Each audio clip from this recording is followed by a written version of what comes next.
आज बड़ी क्लास होगी। बड़ी क्या, तुम जितना जल्दी क्वेश्चन सॉल्व कर दोगे उतना जल्दी हो जाएगा। ठीक है, तो आज है डे 7। चलो, हेडिंग डालो। तुमने पढ़ लिए न्यूटन के 3 लॉ, लेकिन अब उनको न्यूमेरिकल में कैसे अप्लाई करना है, मैं तुम्हें इनकी स्टेप्स लिखवा दे रहा हूँ। जैसे कि कोई भी न्यूमेरिकल आए न्यूटन के लॉ का, इन स्टेप को पढ़ना और सॉल्व कर देना। हेडिंग डालो, working with Newton's law. Working with Newton's. देखा जाए तो जो जो आज नहीं आए हैं वो ये मिस कर रहे हैं कि न्यूटन लॉ को अप्लाई कैसे करते हैं, जो मेन चीज़ है। क्या करना है, चलो स्टेप 1 लिखो।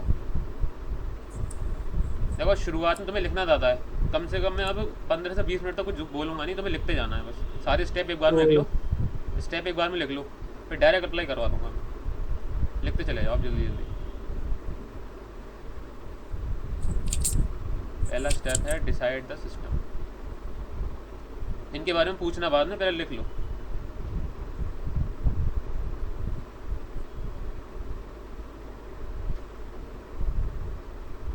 एक स्टेप लिखवा रहा हूँ, एक स्टेप समझाऊंगा।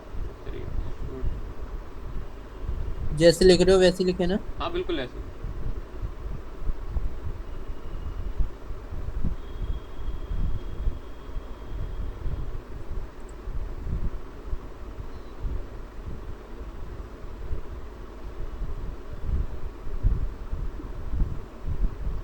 ये पहला स्टेप।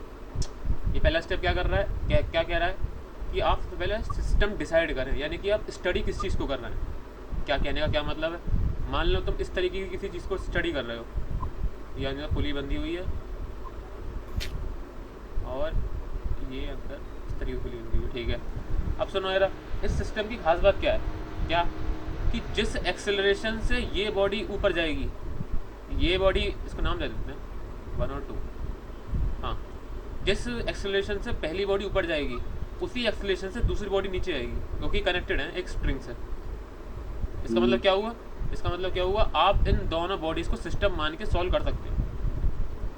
ठीक है, एक एक आपके पास ऑप्शन है 1+2 को सिस्टम मान लो, एक ऑप्शन है सिर्फ 1 को सिस्टम मान के स्टडी करो, सिर्फ एक बार में, सिर्फ 1 फर्स्ट ब्लॉक को। एक ऑप्शन एक और है कि आप सेकंड वाले ब्लॉक को सिस्टम मान के सॉल्व करें सारी चीज़ें। तो 3 ऑप्शन है फिलहाल आपके पास। आप एक बार में पहले और दूसरे को भी स्टडी कर सकते हैं, एक बार में सिर्फ एक को, ये भी हो सकता है।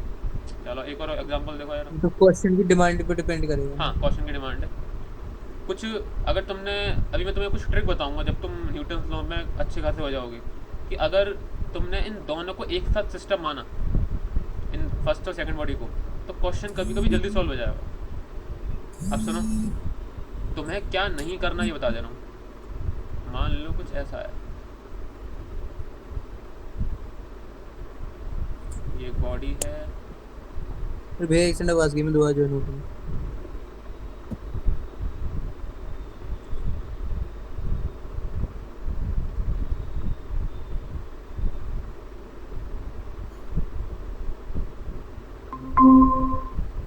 हाँ भाई, मैं इन बॉडी को नाम दे देता हूँ 1 2 3।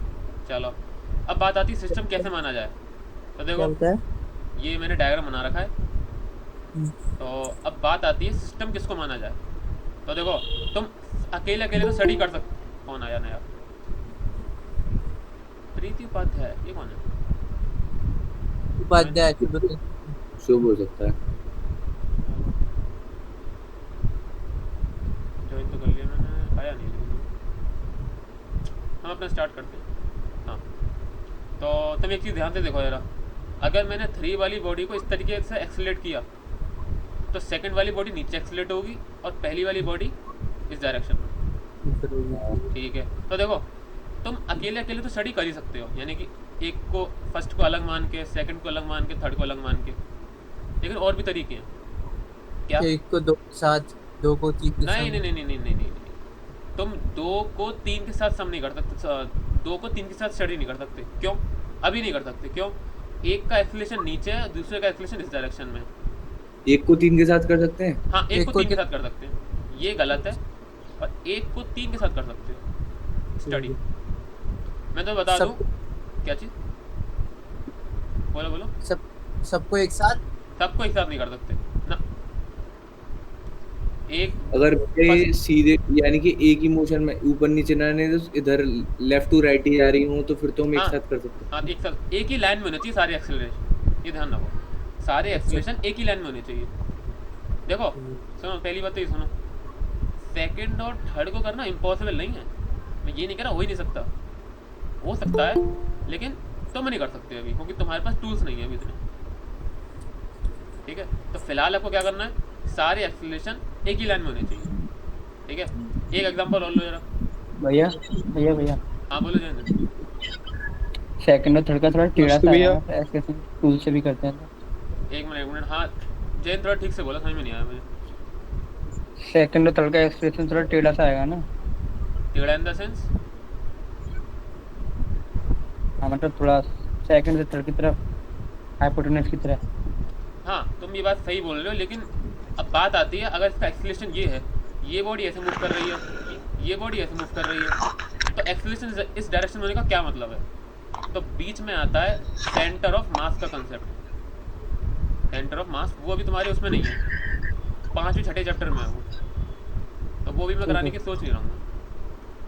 ठीक है, जब तुम एक बार सेंटर ऑफ मास पढ़ लोगे तो तुम सेकंड और थर्ड को भी स्टडी कर सकते हो एक साथ, जैसे अभी जयंत कह रहा है कि भैया टेढ़ा है ये है, तो इस तरीके से तुम कर सकते हो। फिलहाल तुम अभी इस पर चलो कि सारे एक्सप्रेशन एक ही लाइन में होने चाहिए। एक और एग्जांपल देखो, ये बॉडी है, ये ज़मीन है, ये इस तरीके से है। ठीक है, ये पूरा सिस्टम इस तरीके से जा रहा है, या फिर ऐसा मान लो, मैंने नाम दे देता हूँ फर्स्ट सेकंड थर्ड। मैंने फर्स्ट वाली बॉडी पे इस तरीके से फोर्स लगाया, ठीक है, जो एक्सेलरेशन 1 का होगा वही एक्सेलरेशन 2 का होगा और वही एक्सेलरेशन 3 का होगा।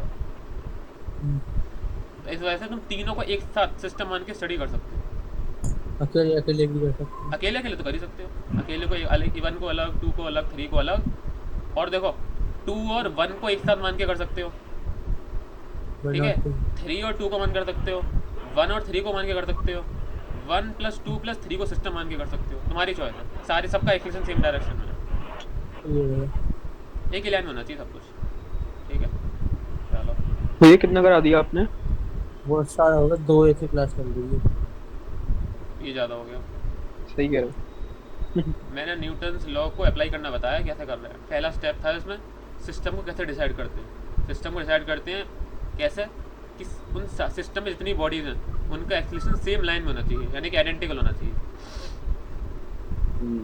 ठीक है, तो देखो पहला भैया डायग्राम बनाओ। भैया हाँ बोलो जयंत। हेलो, इन सबको तो हम बाहर बैठ के कर रहे हैं ना, हाँ हम हाँ रेस्ट हाँ में हाँ, हैं। सुनो सुनो, मैंने सारी पहले लिखवा दिया था, अनलेस स्टेटेड, यानी कि जब तक स्टेट ना किया जाए आप इनर्शियल फ्रेम ऑफ रेफरेंस में, यानी कि बॉडी को रेस्ट पे देख के, मतलब यहाँ पर खड़े को देखना है, यहाँ पर इस साइड ये सब हो रहा है जो हो रहा है। ठीक है, मैंने लिखवा दी थी, unless stated you are in initial frame of reference. इसके नीचे एग्जांपल डालो ये वाला, और लिखो फिर 1 and 2 can be considered as system, can be considered as system. चलो जल्दी जल्दी करो।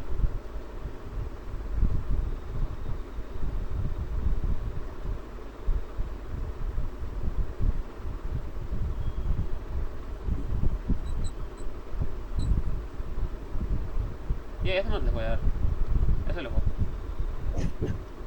1 2 और 1 + 2, 1 and 2, इसके नीचे ऐसे ब्रैकेट लगा देना, can be considered as system, can be considered, खाली 1 खाली 2 और 1 और 2। हाँ, या फिर 1 और 2, क्योंकि देखो ज़्यादातर जो तुम स्टडी करोगे 11th में वो तुम करोगे हर बॉडी को अकेला मान के। मैं जितने भी क्वेश्चन कराऊंगा तो अकेला मान के कराऊंगा कि 1 बिल्कुल अलग है, फिर उसकी 1 की स्टडी बिल्कुल अलग करेंगे हम, फिर सेकंड की स्टडी बिल्कुअलग करेंगे। सेम चीज़ यहाँ होगी, वो आसान रहता है बच्चों को दिखाने में। ठीक है, ये 1 और 2 अपोजिट डायरेक्शन में नहीं है। एक सेम लाइन में है, लेकिन अगर ये वाला पॉजिटिव में है तो नीचे नेगेटिव हो गया, तो इसको सॉल्व किया जा सकता है। इसी एक को वो फिलहाल ये तो लिखो मेरा फिर ये बनाओ, फिर लिखो, दूसरे फिर लिखो, एक मिनट, दूसरा वाला बनाया। हाँ उसके बाद थोड़ा दूसरा वाला बनाओ, 1 2 3 और 1 and 3 can be considered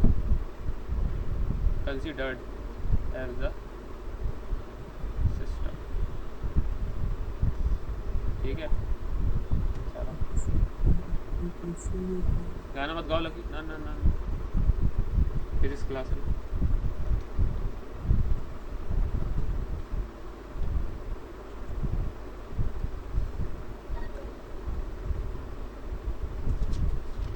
total तुम्हारे 4 स्टेप हैं, एक हो चुका है। 4 स्टेप अगर तुम्हें याद हैं तुम सारे क्वेश्चन कर सकते हो, 0 से लेकर एडवांस तक। ठीक है, अगला स्टेप लिखो, स्टेप 2। अरे भैया रुक तो जाओ। एक पे छोड़ दूं इसके लिए बस, बहुत रहेगा ना हाँ एक पे छोड़ दो के इसके लिए। लिए। हाँ हाँ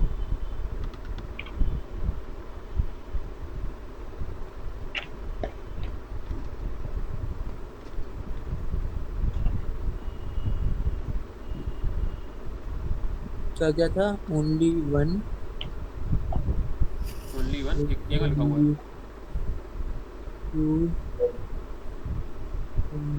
थोड़ा जल्दी करें भाई साहब, एक डायग्राम बनाने बहुत देर लग रही तुम सबको। Only one and two. हो गया। चलो स्टेप 2 लिखो। स्टेप 2 है आइडेंटिफाई द फोर्सेस। इसकी प्रैक्टिस में तो मैं करा चुका हूँ। Identify the forces, identify the forces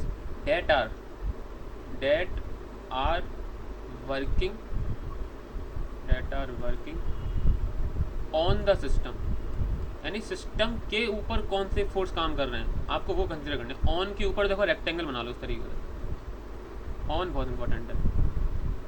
आपको वो फोर्सेस लेने जो सिस्टम के ऊपर काम कर रहे हैं। सिस्टम जितने फोर्सेस लगा रहा है दूसरी चीज़ों पे वो कंसिडर नहीं करने। लिखो जरा क्या मतलब, ये लिखवाता हूँ उनको। Any forces, any force applied by the system should not be included, should not be included। क्या मतलब है इसका, देखो जरा, पहले लिख लो पहली चीज।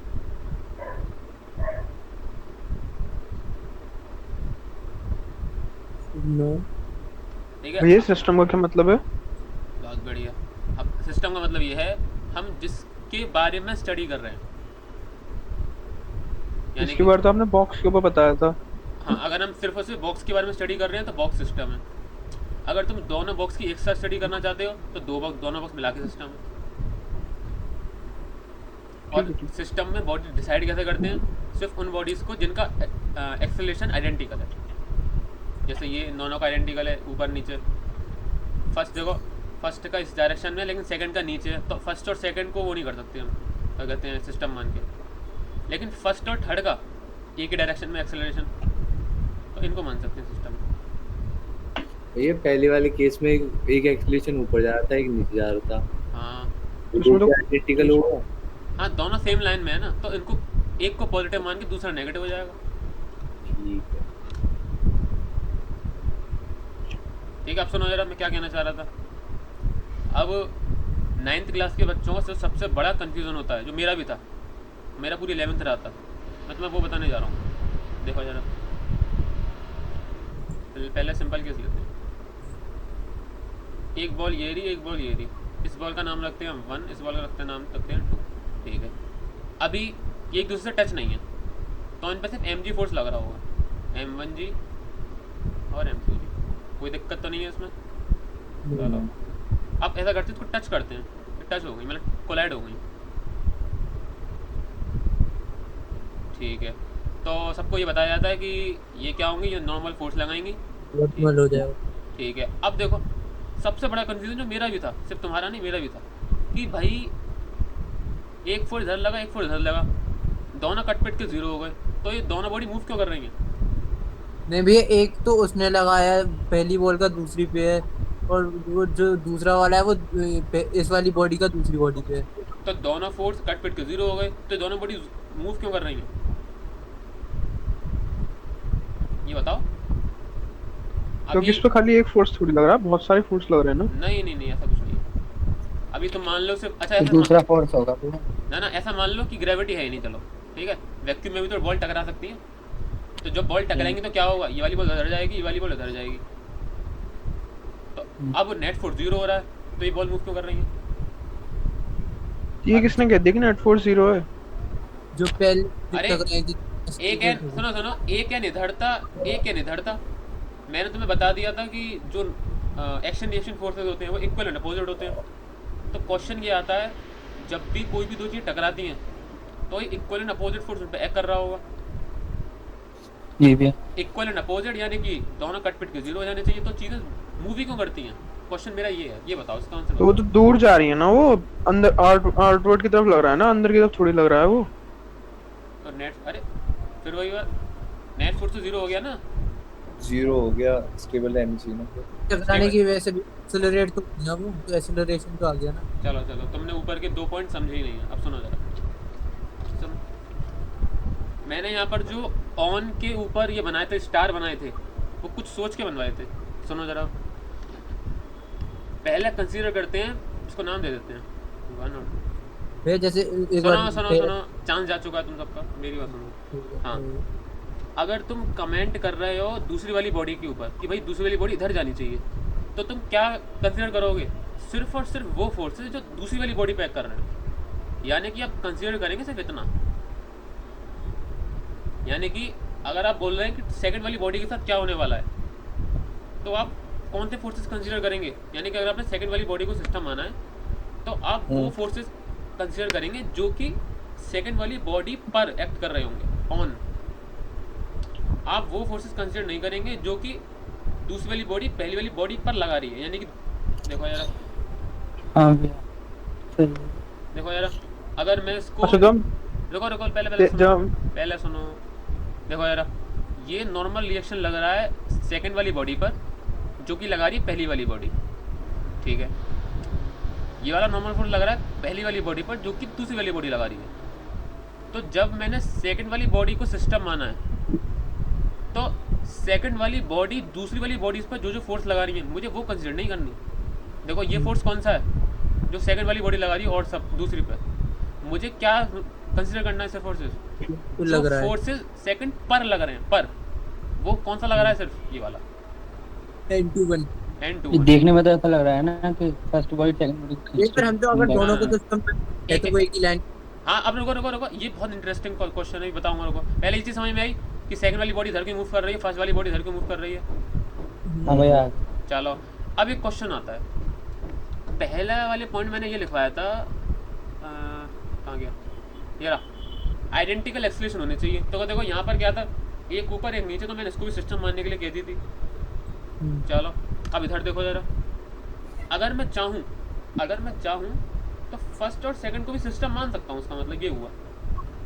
और ठीक है, अब सुनो, फर्स्ट और सेकंड को अगर मैंने सिस्टम माना, तो अब N12 और N21 कट के 0 हो जाएंगे।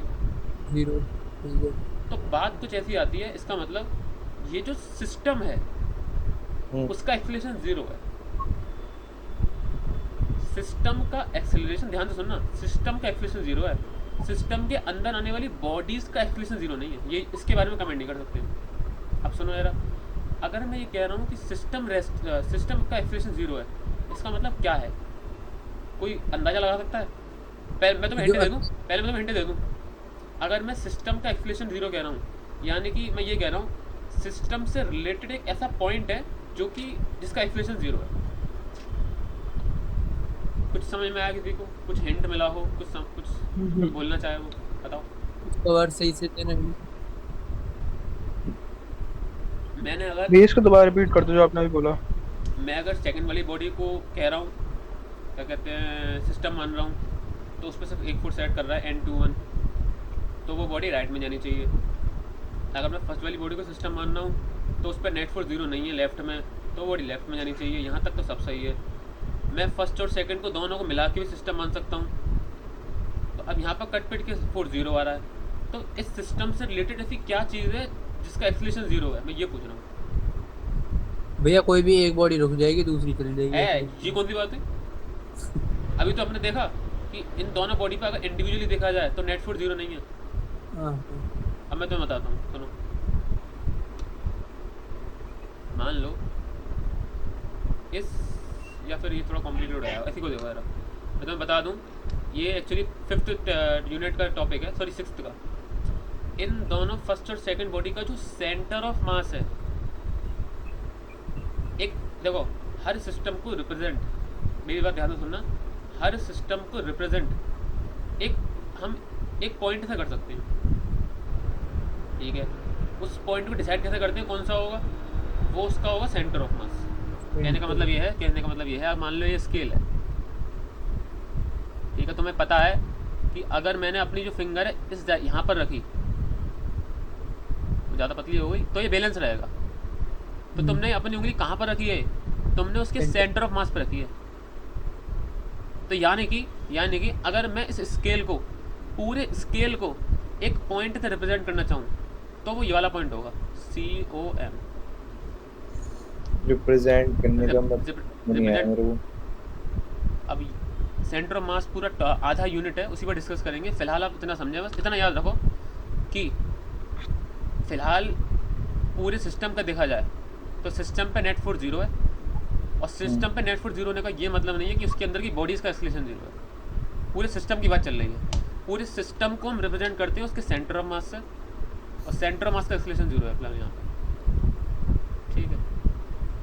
सेंटर ऑफ मास में जो प्रॉब्लम होती है तो कोई टेंशन नहीं है, एक टॉपिक है सिस्टम ऑफ पार्टिकल्स, उसमें डिस्कस करेंगे। फिलहाल हम क्या देख रहे हैं, फिलहाल क्या तुम सिर्फ अकेले इसको स्टडी कर सकते हो कि नहीं, तुम बस इतना बता दो मुझे, अकेले 1 और अकेले 2, अकेले को भी कर सकते हैं। तो बस फिलहाल कोई टेंशन नहीं है। अब फिलहाल हम अकेले स्टडी करेंगे सब।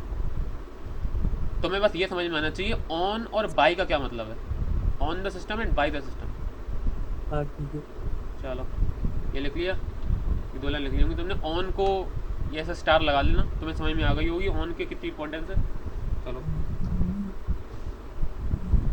अब वो चीज़ लिखवा दे रहा हूँ कि तुम्हें क्या नहीं करना। देखो यार, ये ग्रीन दिखाई दे रहा है, हाँ देखो यार, do not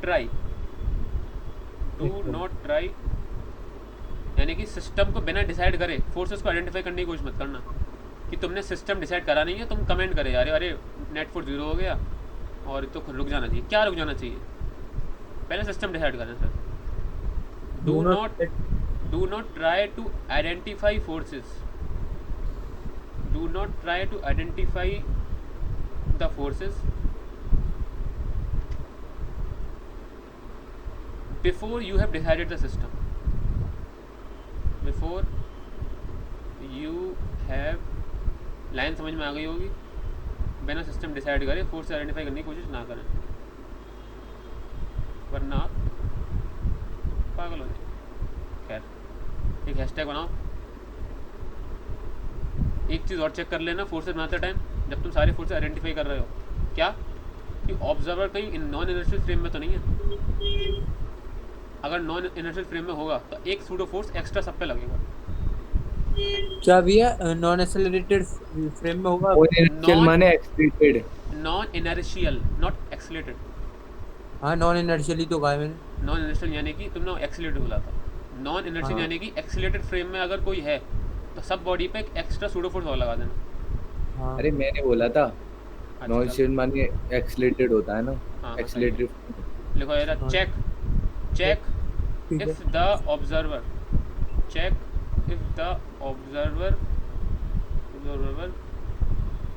is in inertial / non inertial frame of reference,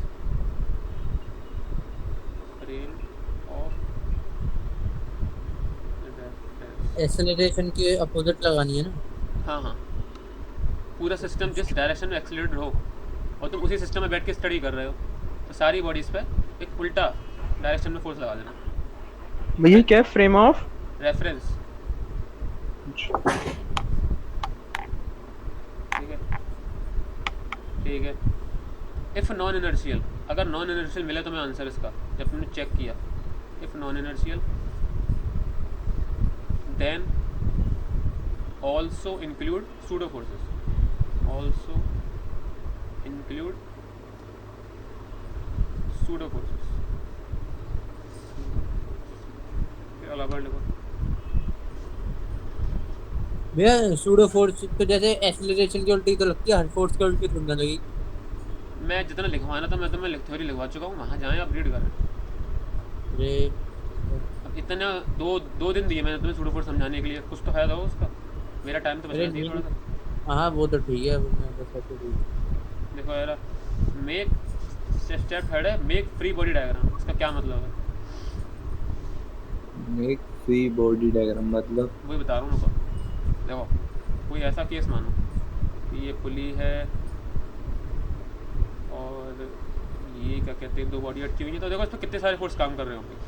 नीचे mg, इधर टेंशन, ऊपर ऊपर m, ठीक है। अभी तुम थोड़ा बहुत फ्रिक्शन पढ़ लो तो यहाँ फ्रिक्शन भी लग रहा होगा, ठीक है। अब क्या होगा, इनको एक्चुअली फोर्स को तोड़ना भी पड़ता है कंपोनेंट्स में, इसको ये ऐसे टूटेगा ये ऐसे टूटेगा। तो देखो एक ही बॉडी पे इतने सारे फोर्स काम कर रहे हैं, तो इनसे डील करना मुश्किल हो रहा है। तो ऐसा करते हैं इस बॉडी को अलग बना लेते हैं, इस बॉडी को प्रेजेंट करेंगे एक पॉइंट से बस, और इस पर जितने भी फोर्सेस लग रहे हैं वो बना देंगे। जैसे कि एन इस डायरेक्शन में लग रहा है, टी ऐसे, एम जी ऐसे और फ्रिक्शन ऐसे। तो अब इन फोर्सेस से डील करना आसान हो जाएगा। तो इस तरह का जो डायग्राम होता है कि एक हमने बॉडी को पॉइंट से रिप्रेजेंट कर दिया और उस पर बनने वाले सारे फोर्सेस एक जगह बना दिए, तो अब थोड़ा क्लटर कम होगा, जो बोलते हैं घिचपिच थोड़ी कम होगी। तो इस तरह के डायग्राम को कहते हैं FBD, FBD free body diagram. हम सिर्फ वो फोर्सेस दिखा रहे हैं जो बॉडी पर काम कर रहे हैं एक अलग डायग्राम पर, ठीक है। तुम्हारा डायग्राम हो जाएगा बहुत ज़्यादा कॉम्प्लिकेटेड कि तुमने सारी शेप्स भी उसी में बना दी, सारे फोर्सेस उसी में बना दिए, सारे कंपोनेंट भी उसी में बना दिए, तो कुछ दिखने नहीं वाला तुम्हारे डायग्राम में, ठीक है। लिख लो यार ऐसे, वरना अगर तुम्हें दिमाग थोड़ा ज़्यादा तेज चल रहा है तुम्हारा तो उसी में देख के बना दो, कोई रोक नहीं रहा तुम्हें, डायरेक्ट डायग्राम में बना दो, ज़्यादा अच्छी ड्राइंग हो तो, ठीक है। तो लिखो नाउ रिप्रेजेंट द सिस्टम। भैया आपने कल का भेजा नहीं? कल का अच्छा भेजा नहीं, एक मिनट मुझे भी नहीं मिला। एक मिनट, सर सारी वीडियो रखी हुई है, मुझे ये वाली भेजनी है शुभ को, अल्लाह की कोई वाली भेजनी है, चलो आज भेजता हूँ। अरे अच्छा हाँ, मुझे ये दिक्कत हो रही थी, अभी याद आया मुझे, ये वीडियो जा रही है 200 MB की, तो पहले मुझे कन्वर्ट करनी थी उनको, तो मैं कन्वर्ट करना भूल गया था, क्योंकि एक 2-2 घंटे की होती है ना क्लास, 200 MB 150 MB। चलो now represent the system by a point by a, तो क्या आज भी कर रहे हो क्या? हाँ सृष्टि गई हुई है वहाँ पर, खरीदना ही पड़ रही है। अगर इतना जेन्युइन रीज़न ना होता तो मैं नहीं करता किसी की ऐसी रिकॉर्डिंग। तुम नहीं आ रहे, तुम्हारा लॉस होना चाहिए। इन सेपरेट डायग्राम, जो युवांग कह रहा था मैं बाल कटवाने गया था, दाढ़ी बनवाने गया था, ये सब रीज़न नहीं चले, मैं सोता रह गया। या वो गया था, मैं झूठ हाँ, तो बोल नहीं रहा। नहीं मैं ये नहीं कह रहा तुम झूठ बोल रहे हो, ना देखो मैं ये डिस्ट्रेस तो कर ही नहीं रहा, मैं कह रहा हूँ जेन्युइन और नॉन जेन्युइन। बाल कटवाने जा रहे हैं, बताओ। बाल नहीं कटवाएंगे और बता। तू भाई क्या कटवा लो? लिखो in a separate diagram and draw vectors representing the forces acting on the system. अंग्रेजी थोड़ी कठिन नहीं है, पढ़ के समझ में आ जानी चाहिए, एक बार पढ़ लो लाइन को। Representing the forces acting on the system. यानी कि now represent the system by a point, system को एक पॉइंट से डिसाइड करें, मतलब रिप्रेजेंट करें इन अ सेपरेट डायग्राम, अलग से एक और डायग्राम बनाएं और जितने भी फोर्सेस उस पर लग रहे हैं उनके वेक्टर्स बना दें उस पर, उस पॉइंट पर। ठीक है, फिर लिखो स्टेप 4 आखिरी। डायग्राम नहीं बनवा रहे इसका? क्या इसका डायग्राम अब इसमें क्या बनवाऊंगा, एक पॉइंट पे सारे वेक्टर इसे बनाने हैं। ठीक है। ठीक है, स्टेप 4 ये लास्ट। डिजाइन क्या करना था, डिजाइन क्या करना था इसमें? नहीं वो तो बस मैंने समझाने के लिए अंडरलाइन किया था बस। स्टेप 4 है लास्ट स्टेप, चूज एक्सिस, यानी कि एक्सिस चूज करो और इक्वेशन राइट करो एंड राइट इक्वेशन। क्या मतलब है इसका, रुको अभी जरा। ठीक है, देखो जरा, सब देखा जाए तो मैंने तुम्हें जो स्टेप लिखवाए हैं वो स्टेप 4 की वजह से लिखवाए हैं। स्टेप 4 बहुत ज़्यादा इंपॉर्टेंट है। स्टेप 4 ही तुम्हें क्वेश्चन सॉल्व करवाएगा। देखो कहने का क्या मतलब है, मान लो ये पुली है,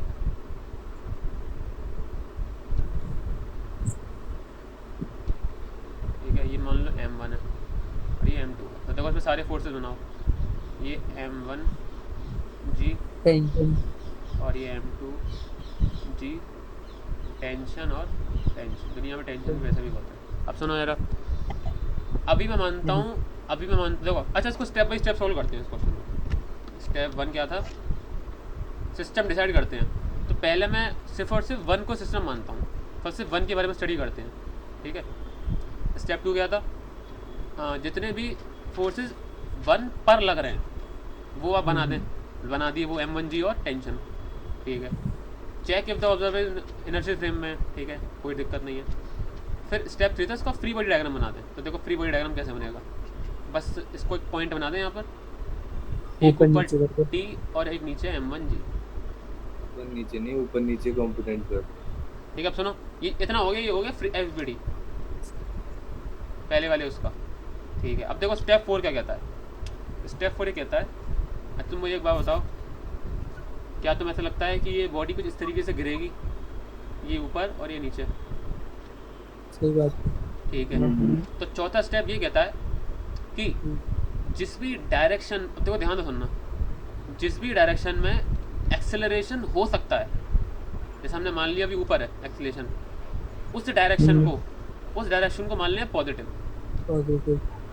ठीक है, तो अब क्या करें, अगर ऊपर वाला पॉजिटिव है तो टेंशन पॉजिटिव है, M1G नेगेटिव हो गया। ठीक है, सारे फोर्सेस को इक्वेट कर दो,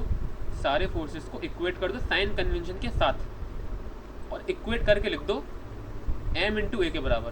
कुछ ऐसा याद आ रहा है, F net is equal to MA। Second लो तो ये वाला पहले में तो एक्सेलरेशन ऊपर है तो पॉजिटिव मान लिया, पर दूसरे में तो नीचे ना। अभी दूसरे पे आएंगे, तुम टेंशन क्यों ले रहे हो, रुक जाओ। तो उस हिसाब से ले लेंगे ना। अरे उस पे आने तो दो, पहले तो को सॉल्व करो पहले। हाँ, तो ऊपर को मैंने पॉजिटिव मान लिया, तो इसका मतलब क्या हुआ, T positive minus M1G negative हो गया। चलो इसको इक्वेट किसको करना है, M एक इक्वल, जिसमें M है सिस्टम का मास और A है सिस्टम का एक्सेलरेशन, यानी कि M1A। तो पहली इक्वेशन ये बन गई। अब बात आती है M1 माइनस ये क्यों किया, ये T माइनस M1G। अरे मैंने अभी तो कहा था फोर्स हो गया ना ये। सारे सुनो सारे फोर्सेस को इक्वेट करके M एक इक्वल लग दो। सारे फोर्सेस की बॉडी पे क्या दो ही तो लग रहे हैं बस, T और M1G। मैंने डिसाइड किया पॉजिटिव नेगेटिव क्या होगा, एक्सेलरेशन ऊपर था तो इसका मतलब T पॉजिटिव M1G नेगेटिव, सारे फोर्सेस इक्वेट कर दिए। ज्यादा होगा क्या, यानी टेंशन उस पे ज्यादा होगा जब भी तो हाँ ऑब्वियसली, अगर टेंशन ज्यादा तभी तो वो ऊपर एक्सेलरेट हो रहा है। ठीक, वो सब अलग बात है, फिलहाल तुम इक्वेशन बनाना सीखो। T पॉजिटिव M1G नेगेटिव, वो मैंने लगा दिया और सारे फोर्सेस को इक्वेट करके किसके ऊपर लग दिया, M एक इक्वल, जिसमें M क्या है, इसमें M क्या है, मास ऑफ सिस्टम। सिस्टम किसको माना है फिलहाल, पहली वाली बॉडी को। ए क्या है, एक्सेलरेशन ऑफ सिस्टम। तो हाँ M1 नहीं होगी। ठीक है, अब यही चीज़ हम करते हैं इसके साथ, दूसरी वाली बॉडी के साथ। तो इसका FBD बनाते हैं,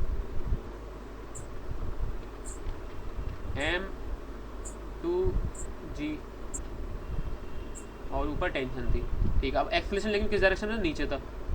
नीचे, तो अब देखो, m2g माइनस टी होगा ना। नहीं नहीं नहीं, भैया अब एक्सेलरेशन, इसे काम करेंगे ना, साइन कन्वेंशन को उल्टा कर देंगे ना। सुनो सुनो, मैंने यही कहा था, जिस डायरेक्शन में एक्सेलरेशन है उस डायरेक्शन में जितने भी फोर्सेस वो पॉजिटिव और ऊपर वाले नेगेटिव। तो देखो यार, यानी कि ये डायरेक्शन पॉजिटिव है, सही तो कही होगा m2g minus T. m2g minus T, ये तो हो गया F net is equal to हाँ मास ऑफ सिस्टम यानी कि m2, एक्सेलरेशन ऑफ सिस्टम यानी कि a। ये दूसरी क्वेश्चन हो गई और क्वेश्चन सॉल्व हो चुका है। ठीक है, अब तुम्हें, अब सुनो सुनो, टेंशन कैसे पता चलेगी इतनी टेंशन है इस पे? अब रुको रुको भाई साहब, रुक जाओ। अब ज़रा तुम देखो, इसमें m1 और m2 पता है हमें, ठीक है, और g की वैल्यू पता है। हमें क्या नहीं पता? a और t, दो वेरिएबल, दो इक्वेशन। अब ये तुम्हारा मैथमेटिक्स का क्वेश्चन बन गया। इन दो इक्वेशन में से तुम t की वैल्यू कैसे बाहर निकालोगे? तो किसी को पता है कैसे निकाली जाएगी? ये मैथमेटिक्स का फिजिक्स नहीं है। एलिमिनेशन से। एलिमिनेशन मेथड, हाँ ठीक है। तीन नीचे मेथड, से हाँ, सब्स्टिट्यूशन, एलिमिनेशन और हाँ क्रॉस प्रोडक्ट अब वाला, वो क्रॉस मल्टीप्लिकेशन। फिलहाल देखो, एक आसान चीज़ बताता हूँ, बहुत कॉम्प्लिकेटेड। देखो एक आसान चीज़ बताता हूँ। ऐसा करो, दोनों इक्वेशन को सम कर दो, तो t से t हाँ। कट जाएगा। तो हमें वो तो काटना ही नहीं है। रुको रुको रुको, अगर तुमने एक वेरिएबल की इक्वेशन, सॉरी, एक वेरिएबल की वैल्यू निकाल ली, तो तुम उसको ऊपर ले जाके पुट कर देना। देखो मैं कैसे कह रहा हूँ, देखो कैसे कह रहा हूँ। सम कर दिया, ठीक है, तो क्या बचा? m2g minus m1g is equal to m2a plus m1a। यहाँ तक कोई दिक्कत तो होनी नहीं चाहिए। चलो जी ठीक है, यहाँ से a कॉमन ले लो, a कॉमन ले लो, बात ये है यहाँ से g। हाँ, m1 m1 प्लस m2, ठीक है, is equal to g m2 minus m1। तो a की वैल्यू क्या आई? g G m2 minus m1 upon m1 plus m2। ठीक है, तो ये आ गई a की वैल्यू। तो कभी कभी वो एक्सेलरेशन भी पूछ सकता है कि सिस्टम का एक्सेलरेशन क्या है, यानी कि पहले वाले ब्लॉक का एक्सेलरेशन क्या है। अगर वो तुमसे टेंशन पूछे तो क्या करोगे तुम? इसे माइनस कर दो। नहीं, टें- हाँ, बिल्कुल रख सही, देना। सुनो सुनो, बिल्कुल सही। हम दोनों इक्वेशन को माइनस भी कर सकते हैं, तो टेंशन कटेगा नहीं। लेकिन यहाँ पर फिर एक्सेलरेशन भी नहीं कटेगा, तो फायदा कुछ नहीं होगा।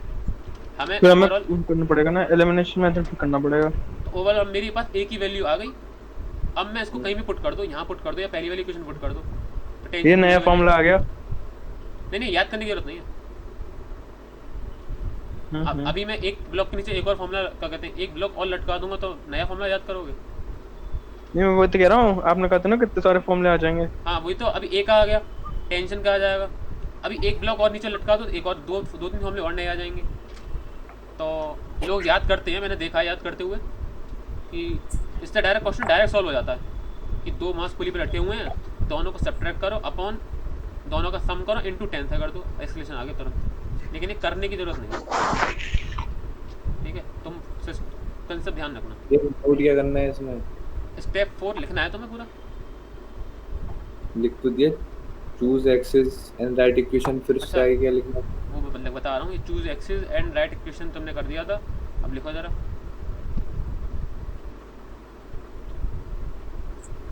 अभी तुम्हें भैया हमने एक्सिस का चूज किया था, मतलब क्या क्या? एक्सिस क्या चूज किया था? हाँ अभी पॉजिटिव नहीं, पॉजिटिव नेगेटिव भी, और अभी एक चीज़ और आई है अभी। देखो, कभी तुम्हें भी याद है इंक्लाइंड प्लेन पे क्या क्या हो रहा था? अभी इस तरह से बनना था कुछ, टेंशन ऊपर, mg नीचे, ऊपर नॉर्मल, इधर फ्रिक्शन, ठीक है? ठीक है, अभी अगर तुमने इस तरीके से एक्सेस ली, देखो मैं कुछ बना के दिखाता हूँ, इसका एफबीडी बनाते हैं। टेंशन ऐसे,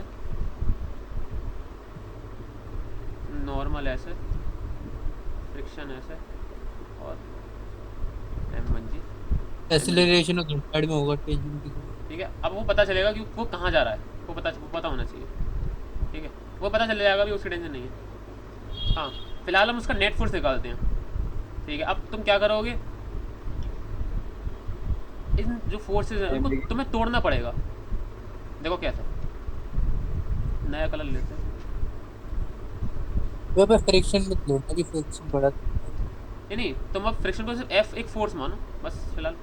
या अरे तुम बिल्कुल सही कह रहे हो, 3 को कंसिडर करते हैं फिलहाल, ठीक है। सुनो जरा,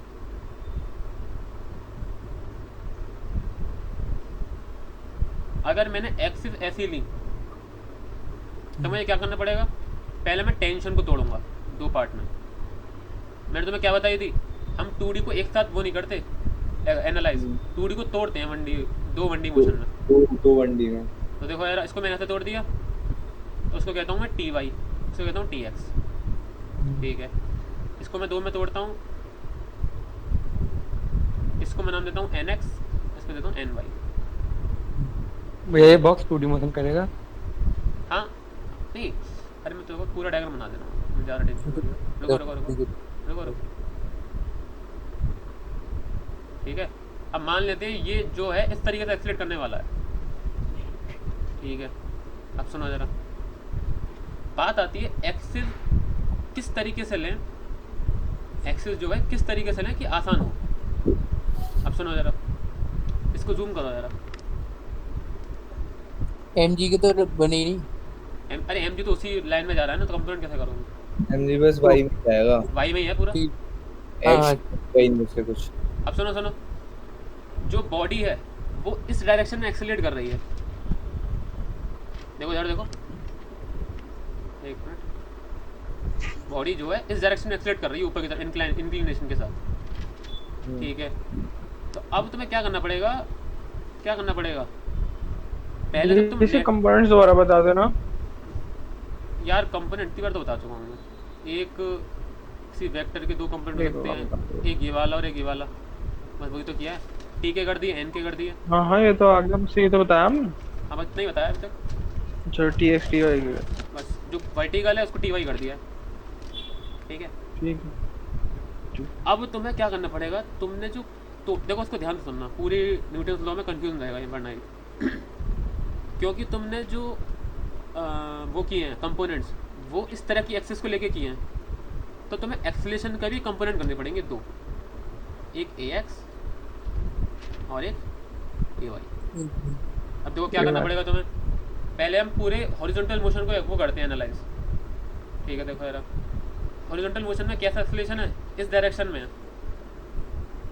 ठीक है, यानी कि राइट डायरेक्शन में। तो देखो तुम्हें क्या करना पड़ेगा, T X minus N X, ये इस डायरेक्शन में, यानी कि T X positive N X negative. हाँ समझ गया मैं। T X minus N X is equal to इस बॉडी का मास यानी कि m1 ax, बॉडी सिस्टम का मास इनटू सिस्टम का एक्सेलरेशन। मतलब दोबारा बताना। अरे net force is equal to ma, horizontal में जो लग रही है फोर्स, ठीक है। अब वर्टिकल देखो, वर्टिकल में ऊपर पॉजिटिव है, तो ऊपर जितने भी फोर्स है वो सारे पॉजिटिव और नीचे नेगेटिव, यानी कि N Y plus T Y minus M G is equal to m2g, sorry M2ay।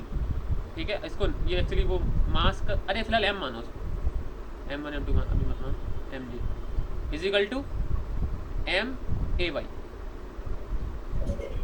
समझ में आई ये 2 चीज़ें? समझ में आ गई भैया। लेकिन तुम्हें ऐसा नहीं करना, इसका एक आसान तरीका है। भैया नीचे वाला बताने को, ये जो नीचे वाला है। अरे एक्सेलरेशन ऊपर वाले नीचे वाला वो तक तो समझ में आ गया, ये जो एन वाई और टी वाई है। अब नीचे एम जी कहाँ से आ गया अब? अरे एम जी नीचे लग रहा था ना यहाँ पर ये, तो अगर ऊपर वाला पॉजिटिव नीचे वाला नेगेटिव, तो ये हो गया net force is equal to M A, तो एम इंटू ए का एक्सेलरेशन, एम का एक्सेलरेशन। लेकिन सुनो, अगर तुम एक्सिस ही रोटेट कर दो थोड़ी सी, अगर तुम एक्सिस ही थोड़ी रोटेट कर दो तो कंपोनेंट निकालने नहीं पड़ेंगे तुम्हें। देखो कहने का क्या मतलब, इतने सारे कंपोनेंट निकालने पड़ेंगे और ना तुम्हें एक्सेलरेशन के कंपोनेंट निकालने पड़ेंगे। तो देखो मैं तुम्हें लिखवाने वाला था अभी क्या, कि जो आप कंपोनेंट्स करें, यानी कि जिस एक्सिस को लेकर कंपोनेंट करें, उसका एक्स डायरेक्शन जो वो एक्सेलरेशन के डायरेक्शन में हो। कहने का क्या मतलब है, देखो ज़रा, सुनो सुनो सुनो सुनो सुनो, थोड़ी कठिन चीज़ है। टेंशन इस डायरेक्शन में, नॉर्मल इस डायरेक्शन में, नॉर्मल बड़ा बना, नॉर्मल डायरेक्शन में, और एम जी इस डायरेक्शन में। कोई दिक्कत तो नहीं है इसमें? चलो अब सुनो, ऐसा करते हैं, जिस एक्सिस के अलोंग तोड़ रहे हैं हम सारी चीज़ों को, वो हम एक्सेलेरेशन की उसमें डायरेक्शन रखते हैं, यानी कि एक्सिस हम लेते हैं इस डायरेक्शन में। तो नॉर्मल। अब सुनो सुनो सुनो, अब पहले हम इस वाली लाइन को कंसिडर करेंगे सारे कंपोनेंट्स, और फिर नाम दे देता हूँ, पहले वाई वर्टिकल डायरेक्शन के, वाई डायरेक्शन के, और फिर एक्स डायरेक्शन के। इसका फ़ायदा क्या है देखो ज़रा, इसका फ़ायदा, इसके फ़ायदे बहुत हैं। हमें एम जी के कंपोनेंट करने पड़ेंगे, एम जी के कंपोनेंट करने पड़ेंगे।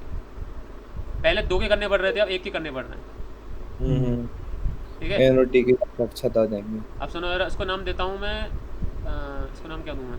MGX। नहीं नहीं, जी एक्स नीचे वो लग जाएगा ना फिर। ग्रेविटेशनल फोर्स का भी फिलहाल मैं मानता हूँ,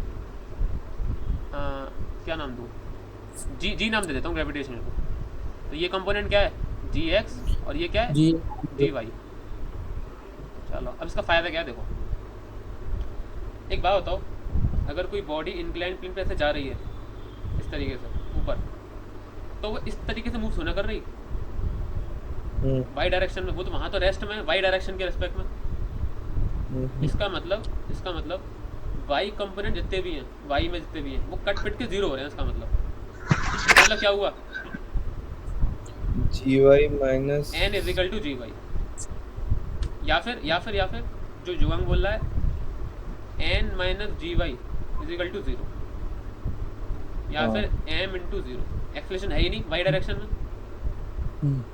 इसका मतलब ये जो समझ में नहीं आ रही मुझे, ये वाली जो आपने बताया है। अरे जो बॉडी इंक्लाइंड प्लेन पे ऊपर जा रही है, ये नहीं, ये तो आगे समझ में, ये वाली चीज जो आपने बताई थी अगर एक्सीलरेशन वाली, अगर किसी बॉडी का इस वाले वाई वाले डायरेक्शन में, इस वाले डायरेक्शन में जो एक्सेलेरेशन है जीरो है, यानी कि सारे नेट फोर्स कट पिट के जीरो हो रहे होंगे कि नहीं बताओ? अब ये जो आपने बताया था ना कंपोनेंट, इसमें रोटेट, ये जो इधर की तरफ ले लो, ये चीज समझ में नहीं आई मुझे। बस देखो, एक्सिस लेना हमारे हाथ में होता है। अरे जैसे फिर अगर ऊपर नीचे खींचेंगे तो एक्स एक्सिस में जीरो हो जाएगा। ओवरऑल मैंने एक्सिस को घुमा दिया, और कैसे घुमाया कि जो इसका एक्स डायरेक्शन है वो एक्सेलेरेशन के डायरेक्शन में है। देखो एक्स यहाँ पर है और एक्स डायरेक्शन। अब इसमें क्यों किया है? कंपोनेंट्स कम निकालने पड़ेंगे। ऐसा हर एक केस में होता है। ऐसा हर केस में तुम्हें करना है। जिस डायरेक्शन में तुम्हारा एक्सेलेरेशन होगा, तुम जो एक्सिस लोगे वो उसी के पैरेलल लोगे, एक्स डायरेक्शन उसी के पैरेलल होगा। अब देखो जरा एक्स में देखो, एक्स में देखो और फायदा होगा। हाँ भाई, एक्स में कितने फोर्सेस लग रहे हैं? हेलो, GX और GX सिर्फ N टेंशन, T, सिर्फ टी और GX GX, सिर्फ टी और GX। हाँ तो देखो प्लस जरा, कर लो। तो देखो अगर इस डायरेक्शन में एक्सेलेरेशन है तो ये वाला पॉजिटिव, उल्टा वाला नेगेटिव, तो टेंशन पॉजिटिव हो गया, GX नेगेटिव हो गया। तो T minus GX is equal to M। अब तुम देखो कितनी आसान इक्वेशन बनी है, ऊपर देखो कितनी कॉम्प्लिकेटेड बनी थी। वाली भी आ गई थी। एलिमिनेट कर दो दोनों। देखो अरे ब्लू वाली लिख तो नहीं है। तो ओवरऑल चूज एक्सिस। एक्सिस कैसे चूज करोगे? जिसका एक्स डायरेक्शन एक्सेलेरेशन के डायरेक्शन में हो। ठीक है, अभी और क्वेश्चन करवाएंगे तो आसान हो जाएगा। ये तो बस समझाने के लिए था, आप थ्योरी लिख लो जरा। स्टेप 4। सही है भाई। स्टेप 4 क्या था? देखो न्यूटन लॉ अप्लाई करने में कितनी दिक्कत हो रही है, अप्लाई करना मेन है। तुम ये सब भूल जाओगे राम कथा, वैसे मैं तुम्हें लिखवा दे रहा हूँ। चूज एक्सिस एंड राइट, ये लिख चुके थे शायद तुम, राइट इक्वेशन लिखो यार। Take components of all forces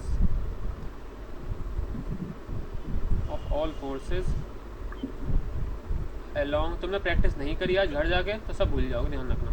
जैसे तुम और सब भूल गए थे कि डिफरेंशिएशन क्या होता है, इंटीग्रेशन क्या होता है अलोंग द एक्सिस। डिफरेंशिएशन बेहद दिल से बाय हार्ट याद है मेरे को।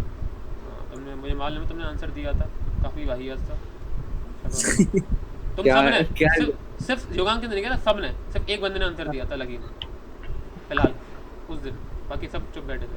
इधर देखो यार, take component all the forces along the axis of your choice. Take axis such that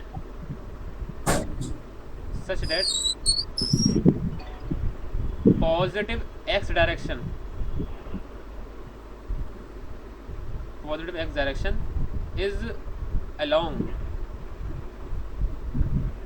is along the acceleration of system।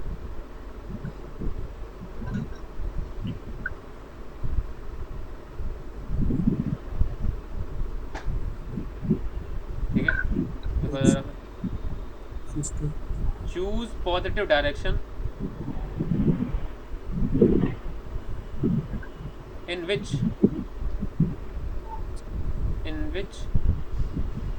the system is known in which the rest system is known to have or is likely to have the acceleration। लिखो, is known to have equate their sum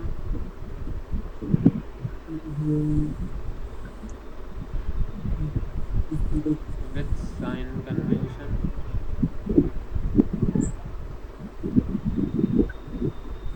to the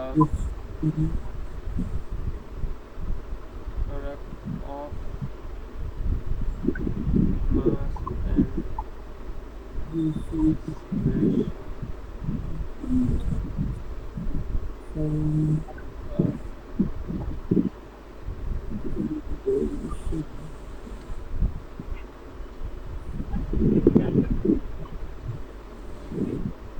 and the product of mass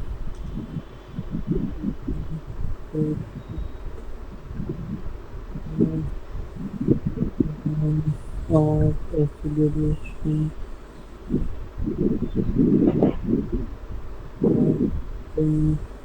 system। ये लिख लिया, जल्दी लिखो।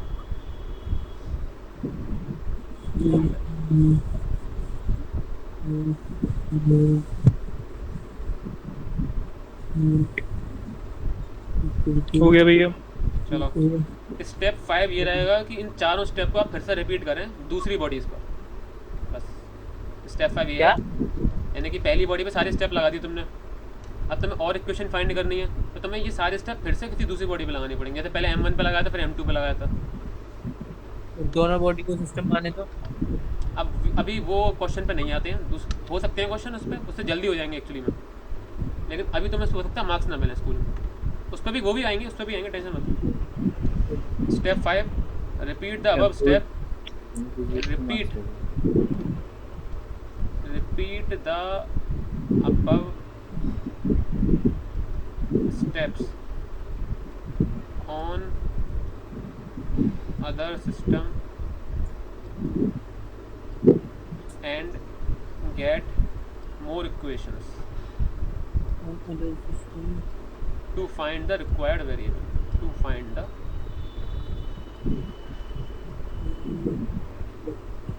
required variable। ठीक है, देख लिया, ये देखो to find the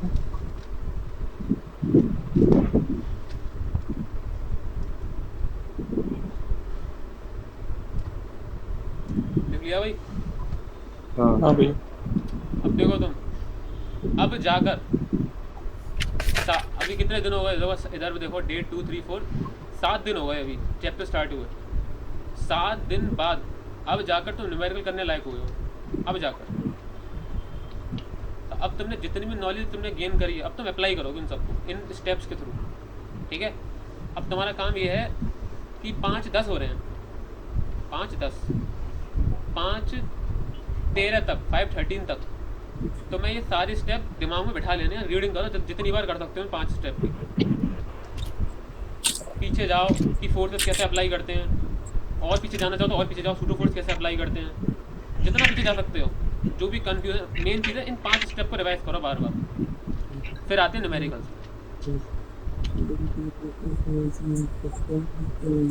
ये स्टेप रट जाने चाहिए भैया भी तुम्हें। सिंगल बॉडी वाला करना है ना सिस्टम? सिस्टम लेते कैसे हैं ध्यान रखना, आइडेंटिकल एक्सेलरेशन। हाँ तो सिंगल बॉडी करना है ना, ठीक है।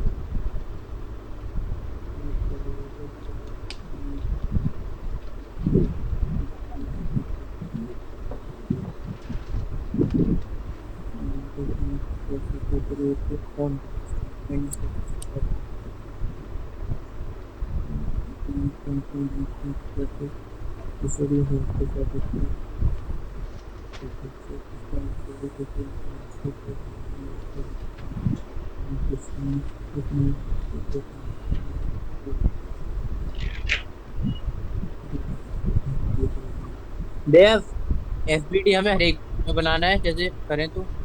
तुम्हें अगर डायग्राम तो कुछ ज़्यादा ही कॉम्प्लिकेटेड लग रहा है कि समझ नहीं पा रहे तुम कौन से फोर्सेस लग रहे हैं, तो एफबीडी बनाना पड़ेगा तुम्हें। ठीक है।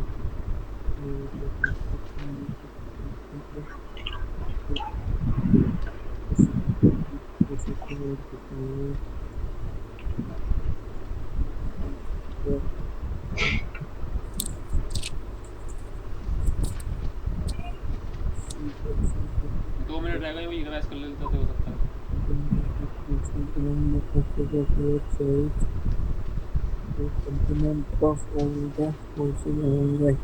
और सुनो, प्रैक्टिकली अगर मैं देखूं तो पूरे चैप्टर के न्यूमेरिकल खत्म हो चुके हैं, अब तुम सब कुछ कर सकते हो।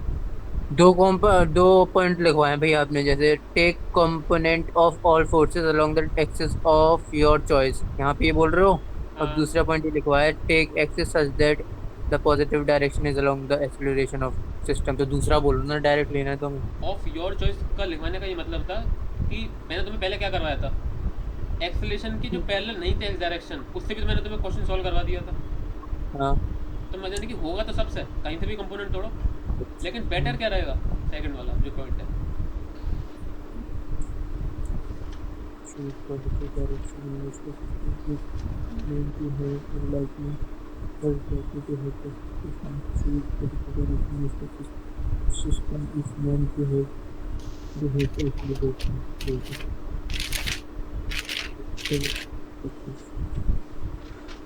Equal to sum with some convention to the product of nuance. कुछ सेकंड रह गए हैं बस, जल्दी कर लिया था। Acceleration of not equal to or equal to हाँ ठीक है। भैया वो जो आपने डेरिवेशन से जो करवाए थे एग्जाम्पल में, वो भी उतारने थे। क्या क्या? नहीं, वो तो करवाऊंगा मैं, न्यूमेरिकल्स हैं वो तुम्हारे कोर्स में। भैया हाँ बोलो जैन। इस चैप्टर का नेम क्या है? न्यूटन्स लॉ, अरे भगवान ये क्या पूछ रहे हो तुम? Newton's law of motion. आप तुड़वा के करवाते हो ना, कैसे कंफ्यूजन। पहला चैप्टर था फ्रेम्स एंड फोर्सेस, उसके बाद न्यूटन्स लॉ ऑफ मोशन। ठीक है भैया। ठीक है, 5-13 हो चुके हैं और इसी तरह हम न्यूमेरिकल्स पे आते हैं। चलो भाई सॉल्व करना शुरू कर दो। अब कम से कम 2 से 3 दिन तक न्यूमेरिकल करने हैं, हमें कुछ नहीं करना। बढ़िया। ठीक है, थोड़ा हाथ जल्दी चलाना थोड़ा सा। ये एक पहला नंबर, ये एक पुली है,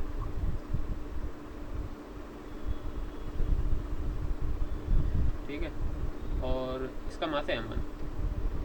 ये एक और पुली, एक और टंग रहा है, इसका मास है m2। ये जो सिस्टम है वो इस तरीके से जाने वाला है एक्सेलरेशन में, ठीक है। तो find tension on the rope,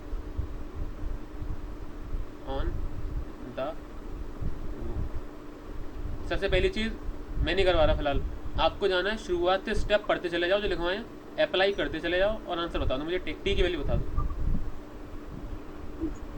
पहले तुम ट्राई करो, फिर मैं करता हूँ। पहला स्टेप पढ़ो, अप्लाई करो, दूसरा स्टेप अप्लाई, तीसरा स्टेप अप्लाई।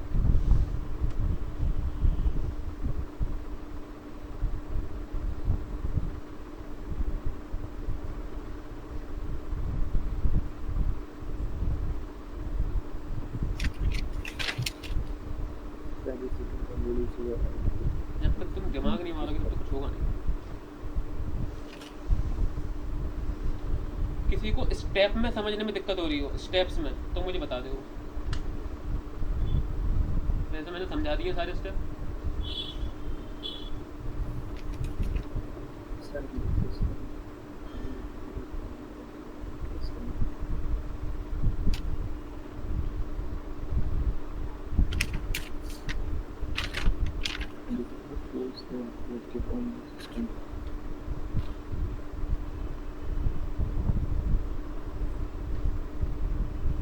सबने शायद फोर्सेस तो बना ही दिए होंगे सारे, हाँ भैया बना दिए।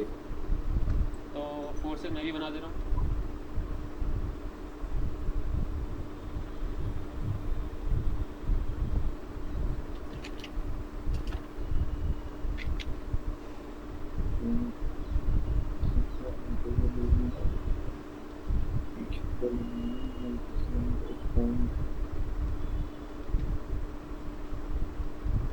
ठीक है, ये जा रहा है ऊपर एक्सीलरेशन ए से और ये नीचे जा रहा है एक्सीलरेशन ए से। ये डायग्राम पूरा बन चुका। क्या निकालना है इस टी की वैल्यू? दो इक्वेशन बनेंगी, टी की वैल्यू खींच लो उसमें से। इसका आंसर आ जाए मुझे बता देंगे। और जो लोग ये वीडियो देख रहे होंगे बाद में, वो भी करना शुरू कर दें।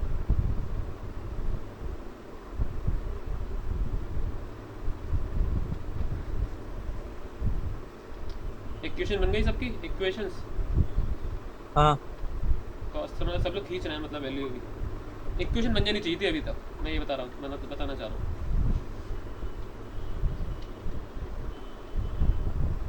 पहले M1 को एनालाइज करो, फिर M2 को एनालाइज करो।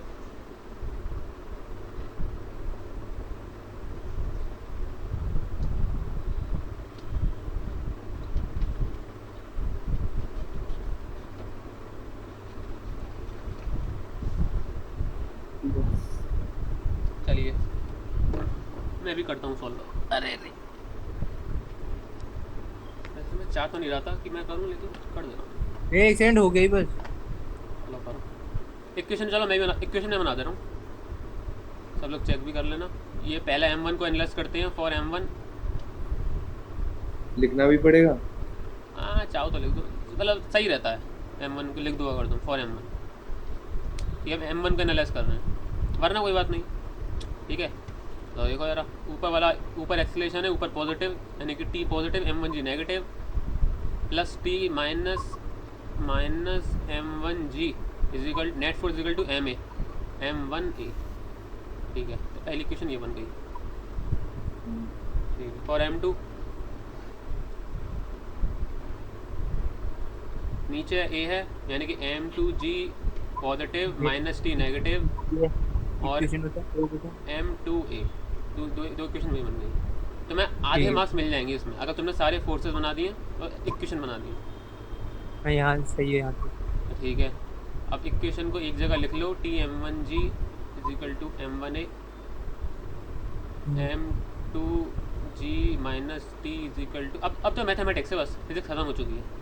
अब तो तुम्हें खींचनी है वैल्यू दोनों इक्वेशन का। M1 और M2 की वैल्यू क्या दे रखी है हमें? वो कुछ नहीं है, अभी नहीं दे रखी, वो पुट कर देना अब अगर दे रखी हो तो। ठीक है, टी से टी काट दिए। ठीक है, तो ये T से T कट गया, यानी कि क्या वैल्यू आई?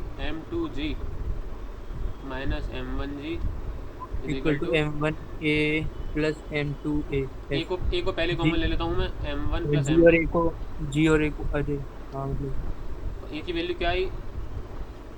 ये आ गई G M2 minus N1 upon M1 plus N2। हाँ भैया यहाँ तक तो सही है। अब तुम्हें 75% मार्क्स मिल गए अब, लेकिन अभी 25% और मार्क्स चाहिए। तब इस ए की वैल्यू को, इक्वेशन को नाम दे देते हैं 1 2। अब देखो दोनों में ही ए है, दोनों में ही टी है, तो तुम्हारी जहाँ मर्जी आए उसमें पुट कर दो, दोनों में से किसी भी इक्वेशन में ए की वैल्यू जहाँ तुम्हारी मर्जी कर दो। मैं यहाँ तक आगे अभी ये कर रहा हूँ अभी। ठीक है, पुट ए इन इक्वेशन 1। और देखो मैं सारे स्टेटमेंट के साथ कर रहा हूँ, तो मैं स्कूल में भी ऐसे सॉल्व करना है चीज़ों को। पुट ये इसके अंदर, फिर ए को रेक्टेंगल में बंद कर दिया, ये सब चीज़ें। ठीक है, t minus m one g, t minus m one g is equal to m one a, is equal to m one a की वैल्यू क्या है, ये वाली g m two minus m one upon,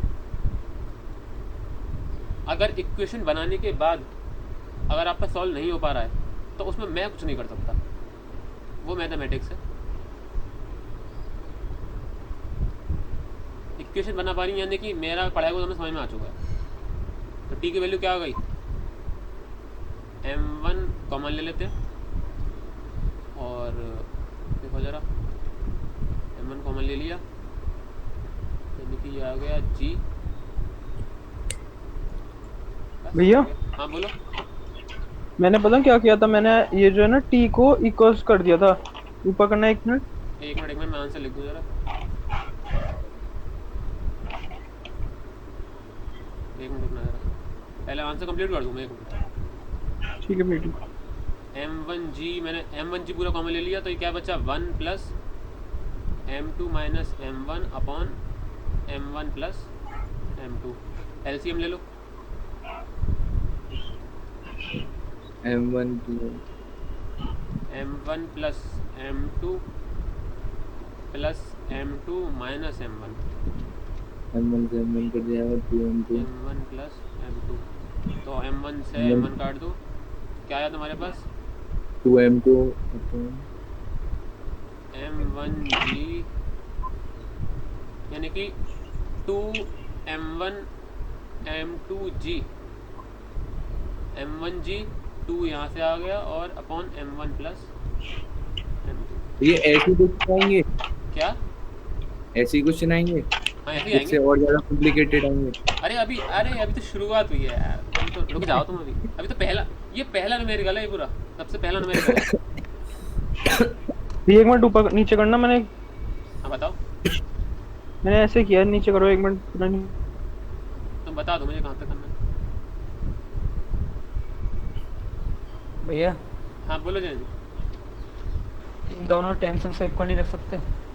क्या क्या क्या, दोनों टेंशन से इक्वल करते हो, टेंशन को अब इक्वल तो कर दिया तो निकला ना। एक्सलेशन की वैल्यू आ जाएगी। गलत आ रही है मेरी। क्यों ऐसा, अरे मैंने एलिमिनेशन यूज़ किया, तुमने सब्स्टिट्यूशन यूज़ किया है, दोनों सेम आएगी। मेरी गलत आ रही है। मैं अब देखो यार, इसमें मैं हेल्प नहीं कर सकता, ये तो ये क्या ही बोलूँ। हाँ कमी है मेरी मैथमेटिक्स में, आप करके तो दिखा दो। हेलो। देखो यार, तुमने क्या किया, यहाँ से टी लिया, यहाँ से, हाँ बोलो क्या कहते हैं शुभ, आ रही है आवाज सर? आ रही है हाँ। आ रही है। मैंने पता क्या किया था, मैंने इसे पहली क्वेश्चन में m1g को इधर ले गया था, फिर m1 कॉमन लेके ऐसे कर दिया था दोनों इक्वेशन में। फिर मैंने उसे ऐसे ही इस वाले सेकंड में भी कर लिया था, t को और दोनों को फिर ऐसे इक्वेट कर दिया था मैंने। अच्छा तो जैन से कह रहा है m1a हाँ। प्लस m1g, यहाँ पर टेंशन की क्या वैल्यू आई सेकंड वाली इक्वेशन में, यहाँ ही आंसर क्या आ रहा है क्या? एक मिनट, आंसर ये आ रहा है। उसमें आ रही थी m2 प्लस ठीक है ठीक है। हाँ रुको, अब करके दिखा रहा हूँ, रुको रुको। हाँ, टी को धर ले गए, इसको धर ले गए m2g माइनस m2a, ठीक है ठीक है। हाँ हाँ। अब इसमें तो कोई दिक्कत होनी चाहिए मेरे रिगार्डिंग। अब तुम दोनों को और equate फिर कर मैंने दो। दोनों को इक्वल कर रख दिया, इससे आसान हो गया था।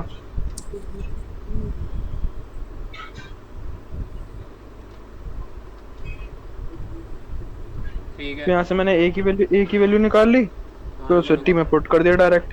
ए की वैल्यू क्या आई, ए कॉमन लिया तुमने, यहाँ धर ले गया तो क्या अभी बचा। अभी निकाली नहीं है भैया, मैं कर रहा था। अच्छा सॉरी भैया सॉरी, मेरे पे गलती हो गई थी थोड़ी, सही है मेरा। ओवरऑल देखो, m2 माइनस m1। अभी मैंने किया एलिमिनेशन से, जयेंद्र और शुभ ने किया सब्स्टिट्यूशन से। अभी अगर जोगांग चाहे तो वो क्रॉस मल्टीप्लिकेशन से कर दे, आंसर सबसे सेम आना है। वो थोड़ी सी गलती हो गई थी। कोई नहीं, गलती इंसान की होती है। अभी ठीक है, अब इसी बात पे अगला क्वेश्चन ये कर दो। दिखाना, putting a equation in equation 1 के बाद हाँ ये रहा,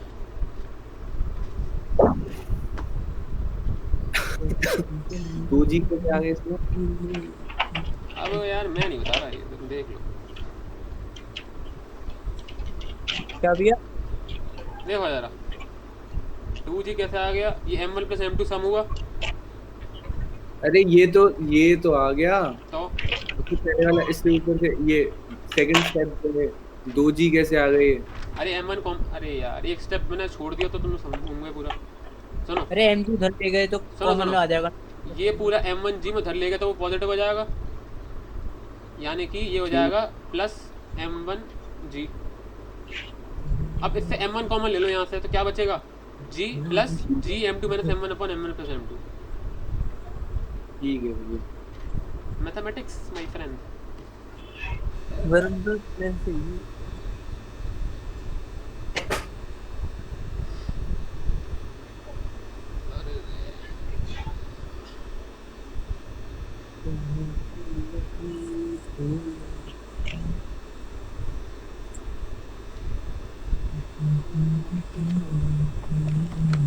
जल्दी करो भाई थोड़ा सा। अभी और भी कुछ रह गया है? ये नहीं, अगला क्वेश्चन कराना भाई। ये हो गया होगा तुम्हारा, आंसर लिख लो। चलो सॉल्व करो आगे, एक क्वेश्चन और सॉल्व कर दो। हाँ भाई, ये एक रिजिड दीवार है, ठीक है।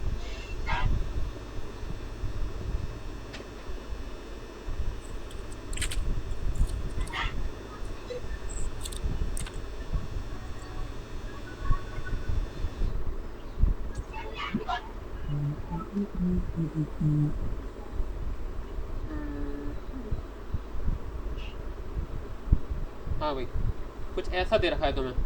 ऐसे पहले क्वेश्चन में तुम्हें बता दूँ है क्या।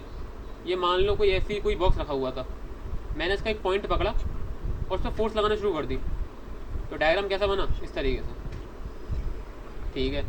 अब ये क्वेश्चन मैं थोड़ा करके दिखा दे रहा हूँ, नोट करते जाना, ठीक है। तो अब क्या है, इसमें ये दे रखा है क्वेश्चन में कि ये सिस्टम इक्विलिब्रियम में है। इक्विलिब्रियम का मतलब ये है तुम किसी भी एक्सिस के अलोंग वो करो, क्या कहते हैं, अपना कंपोनेंट निकालो, सब पे एक्सीलरेशन 0 आ रहा है। तो पहले हम बनते हैं जितने भी फोर्सेस लग रहे होंगे वो बना देते हैं।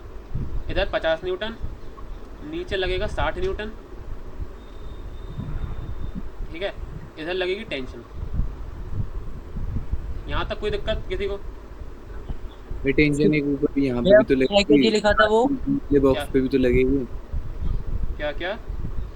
60 न्यूटन वाला बॉक्स ऊपर अच्छा भी अच्छा, तो ठीक है ठीक है ठीक है, बिल्कुल सही कह रहे हो। सुनो सुनो, यहाँ भी लगेगी, ठीक है। अब सुनो जरा, सुनो सुनो, ये स्ट्रिंग एक ही है। या देखो इसको एक और तरीके से देखते हैं।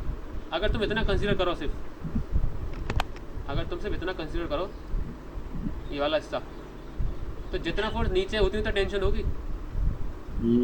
इसका मतलब अगर मैं इस पॉइंट को एनालाइज करूं, अरे यार, हाँ इस पॉइंट को एनालाइज करूं, तो एक फोर्स तो नीचे लग रहा होगा 60 न्यूटन का, क्योंकि बॉक्स से नीचे। एक फोर्स राइट साइड में 50 न्यूटन का, और एक फोर्स ऊपर टेंशन का। मेरा मोटिव क्या है? Find T.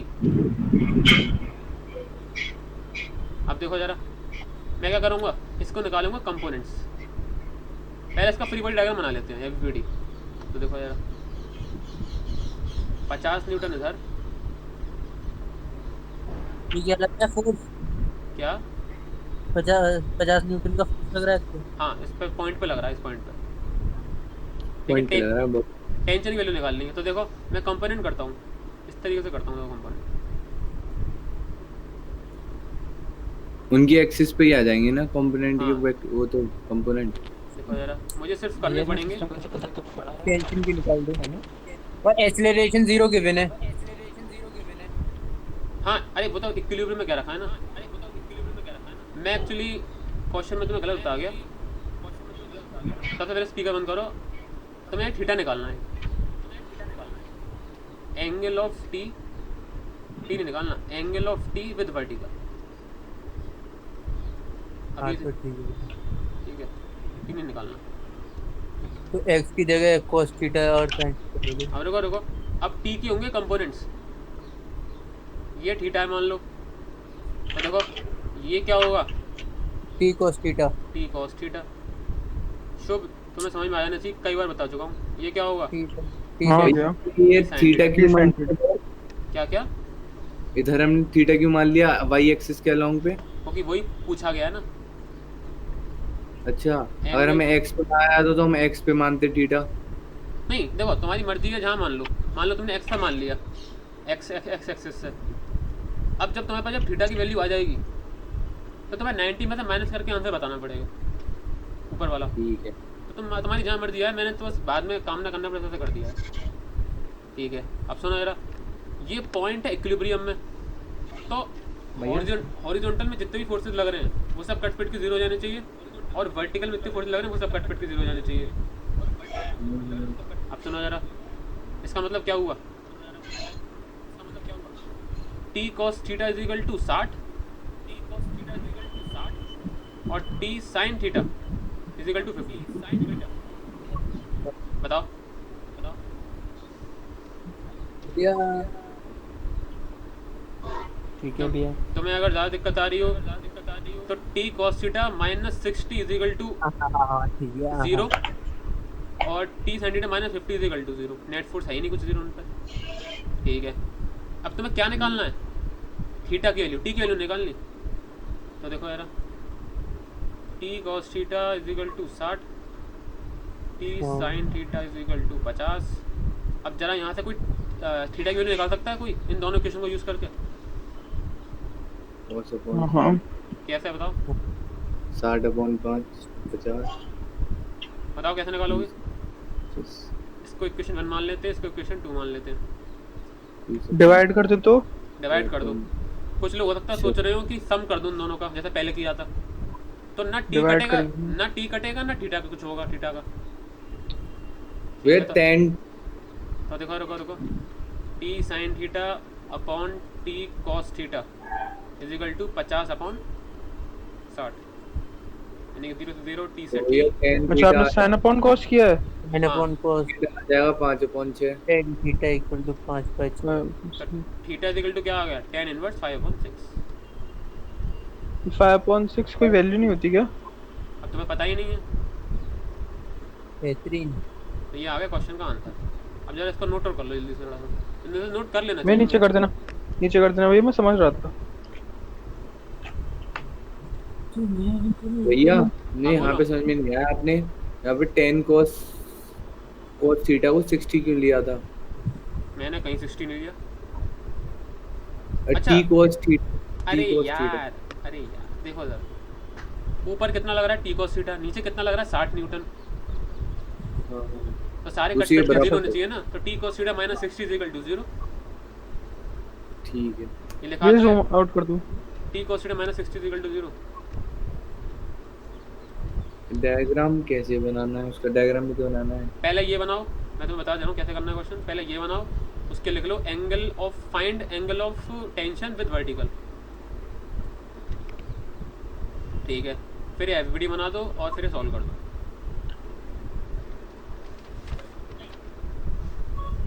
थोड़ा जल्दी।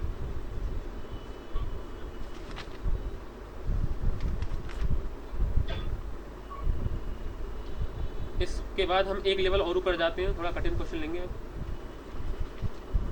मैं रुक जाओ, पहले क्वेश्चन को देखो। तो उसके बाद भैया आपने से उस पर रिप्रेजेंट कर दिया ना, पॉइंट ऑब्जेक्ट मान के। हाँ हाँ, एफबीडी बना दिया इसका। वैसे एक्चुअली पहले से ही पॉइंट है। हाँ हमने बॉक्स को पॉइंट मान लिया एक। नहीं, सुनो भाई साहब, ओ रुको। हाँ वो नीचे की साइड, वो नीचे की साइड समझ गया मैं। हाँ मैंने बॉक्स का एफबीडी बनाया, मैंने इस पॉइंट का बनाया, इस पॉइंट पे हाँ हाँ इतने सारे समझ गया। forces लगे। हाँ भैया इसमें सिस्टम कैसे लिया आपने? सिस्टम मैंने पॉइंट को लिया है, सिर्फ एक बॉडी को, कुछ है ही नहीं।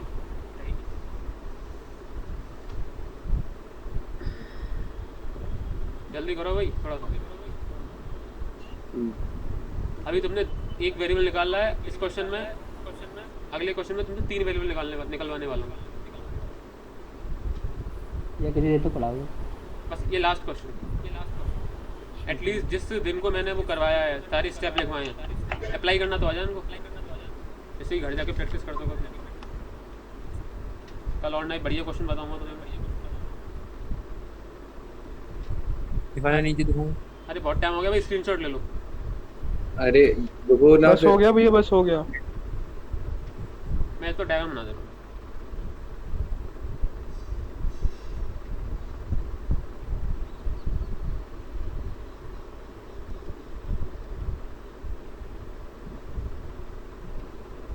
ठीक है भैया, हो गया। अच्छा हो गया हो तो गया। डायग्राम नई से बना दे रहा हूँ, देखो जरा नई चीज़ देखो। बस 1 मिनट मेरा होने वाला है, अरे यार तुम कमाल करते हो, ठीक है। बस लास्ट 2 लाइन। जल्दी करो। ये तो सॉल्व कर लोगे तुम, ये कैसी बात हुई, सॉल्व करो जल्दी, अपने आप करो सॉल्व।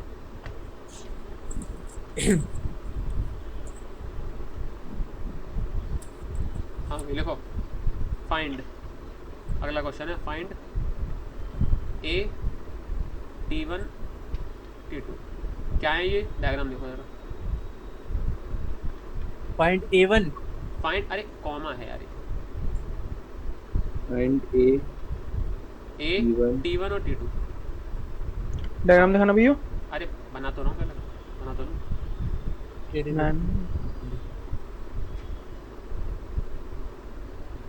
है, तो इसमें बॉक्स रखा हुआ है।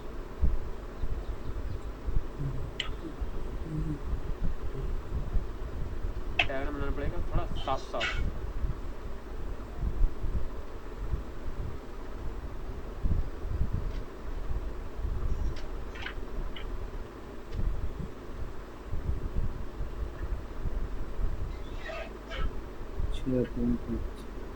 ठीक है, ठीक है, डायग्राम मैंने ले लिया।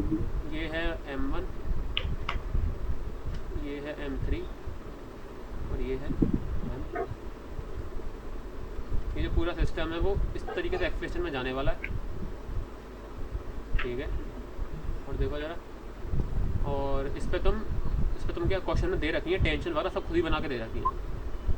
ये T1 तो क्वेश्चन में थोड़ा काम आसान कर दिया तुम्हारा।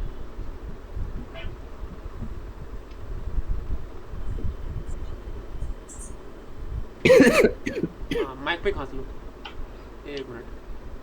ये कोरोना नहीं हुआ आपको, फुल का मतलब। अरे मैंने ईयरफोन लगा रखे हैं, जैसे लकी चीखता है तो मेरे कान में दर्द हो जाता है। M1 दे रखा है 2 kg, M2 दे रखा है 4 kg और M3 दे रखा है 8 kg। ठीक है, तो देखो सुनो, पहले जो A T1 और T2 निकालो तुम, वो M1 M2 M3 की फॉर्म में लगा देना, निकालना। उसके बाद में वैल्यू पुट करना, पहले से ही मत कर देना। ठीक है, चलो बनाओ जल्दी, क्वेश्चन निकालो, इसका आंसर बताओ।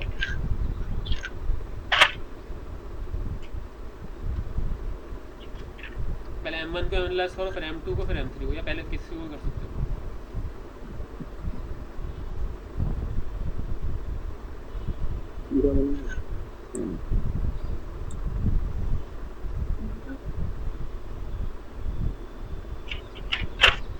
भैया हम जीबी कुछ ले लें? जी को भी ये 10 लेने सीधे। हाँ जी को 10 ले लो। नहीं सुनो, जी को भी अभी वैल्यू पुट मत करना, जी को जी ही रहने देना। ठीक है भैया। बाद में पुट करना। एक्सेलरेशन कहाँ किसकी तरफ है ये तो बताई नहीं कुछ। ऊपर एरो दिख रहा है तुम्हें? 0 है या नहीं एक्सेलरेशन? कहाँ दे रखा है 0 है? तो पूछा है, ठीक है। तुमने पूछा है। और सुनो एक चीज़ बता दूँ तुम्हें, हाथ की हाथ, मान लो तुम्हें एक्सप्लेनेशन ना दे रखा हो, तुम्हें ये एरो दे ही ना रखा हो, तो तुम क्या करोगे? अपने मन से कोई एक्सप्लेनेशन मान लो, दो ही ऑप्शन तुम्हारे पास, ऐसे या ऐसे। फिर अपने मन से होने का क्या मतलब है, अब सुनो जरा। मान लो तुमने ऐसे मान लिया, इस डायरेक्शन में, ठीक है। पूरे क्वेश्चन को सॉल्व करना, पूरे क्वेश्चन को। अगर ए की वैल्यू आई पॉजिटिव समथिंग, इसका मतलब जो डायरेक्शन तुमने माना था वही डायरेक्शन है एक्सीलरेशन का। अगर मान लो तुमने एक्सीलरेशन माना इस डायरेक्शन में, तुम पूरा सॉल्व करना क्वेश्चन को। अगर एक्सीलरेशन नेगेटिव आया तो कह देना कि जिस डायरेक्शन में हमने माना था उसका उल्टा है फिर एक्सीलरेशन। तो तुम एक्सीलरेशन किसी भी डायरेक्शन में मान सकते हो अपने मन से। फिलहाल क्वेश्चन में दे रखा है इस डायरेक्शन में। आई थिंक इक्वेशन बन गई होंगी, इक्वेशन बन गई।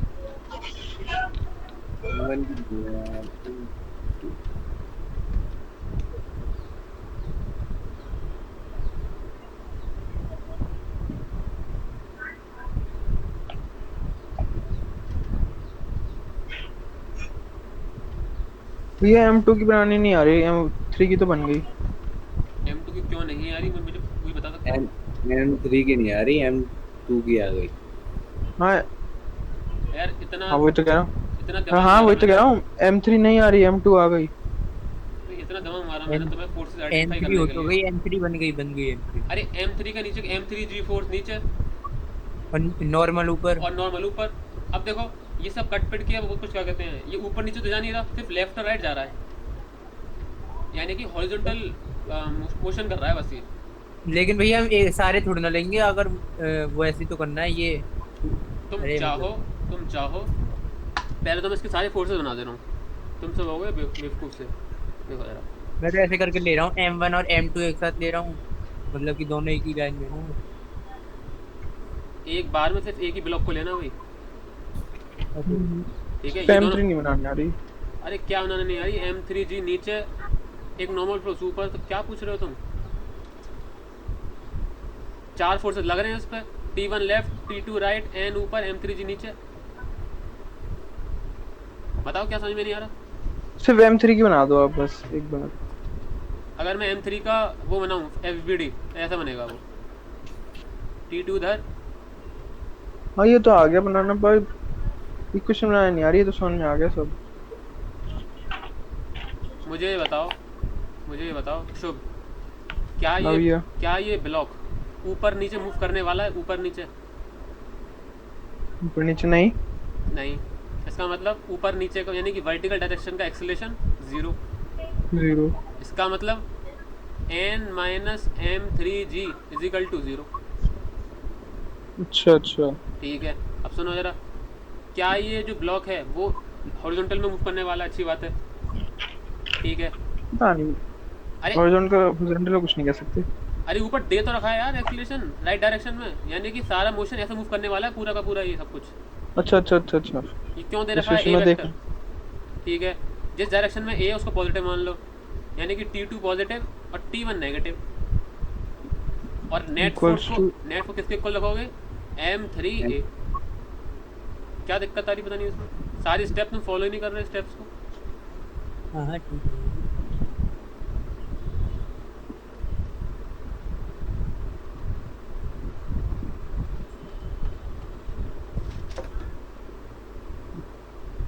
और सुनो, तुम्हें क्या कहते हैं, हो सकता है तुम्हें ये N और M3G जो M3 पे लग रहे हैं वो कुछ क्वेश्चन में दे ही ना रखे हों, मतलब डायग्राम में ही ना दिखा रखे हों। क्यों?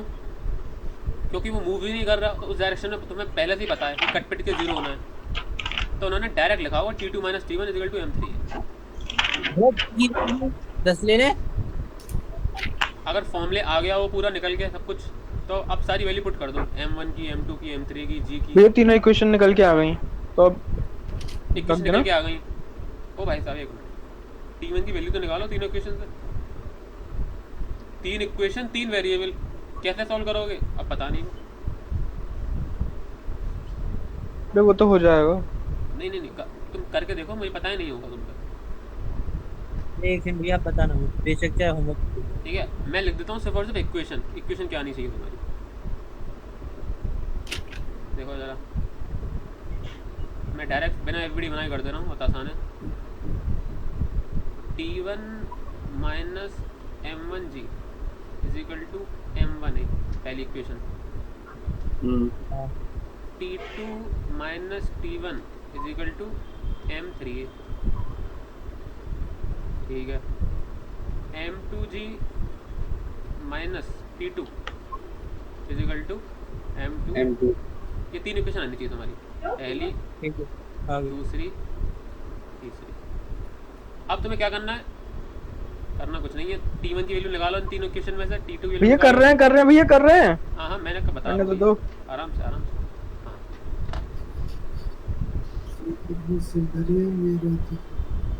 मैथमेटिक्स है ये। लास्ट क्वेश्चन है, करके जाओ। और घर पे क्वेश्चन ट्राई करना, घर पे मजे मत मारना, क्वेश्चन ट्राई करना।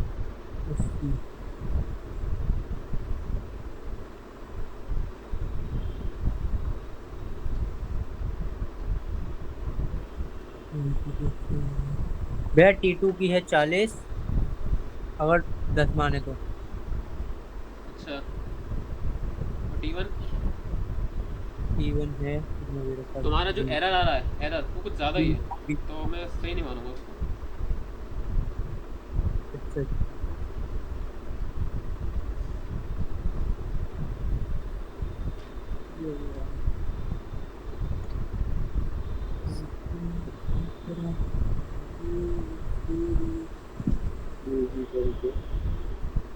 Yes. कंपोनेंट इसमें तुम्हें कंपोनेंट निकालने की जरूरत नहीं पड़ी, पहले से सारी चीज़ें लाइन पर हैं। हाँ हाँ हाँ हाँ, ठीक है भैया, ठीक है। अरे shit, यहाँ मत करना है है। नहीं कर। यहाँ पे मत करना। एक्सेलरेशन की जगह हर जगह जीजी रख दिया। शाबाश, इससे अच्छा क्या हो। भैया हाँ बोलो शुभ। मेरा T1 जो है 4/3 G आ रहा है। अब बताइए G का क्या, अब ये क्या करूँ फिर? अब पुट कर दो, तुम सोच क्या रहे हो। ये T की वैल्यू आ गई ना मेरे पास अब G की फॉर्म में। तो T1 की आई है, T2 की आई है। ये आई है T1 की। जो तुम्हारी आई है वो गलत आई है। नहीं रुको रुको रुको एक मिनट।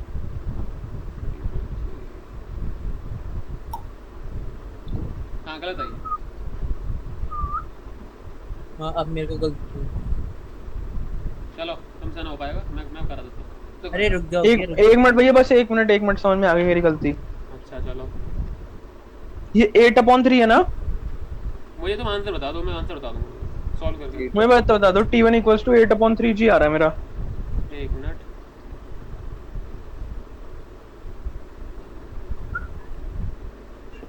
ना भैया यहाँ 8/3 भी नहीं है। 2 - M2 तो आएगा। एक मिनट, तुम T1 की बात कर रहे थे ना, एक मिनट।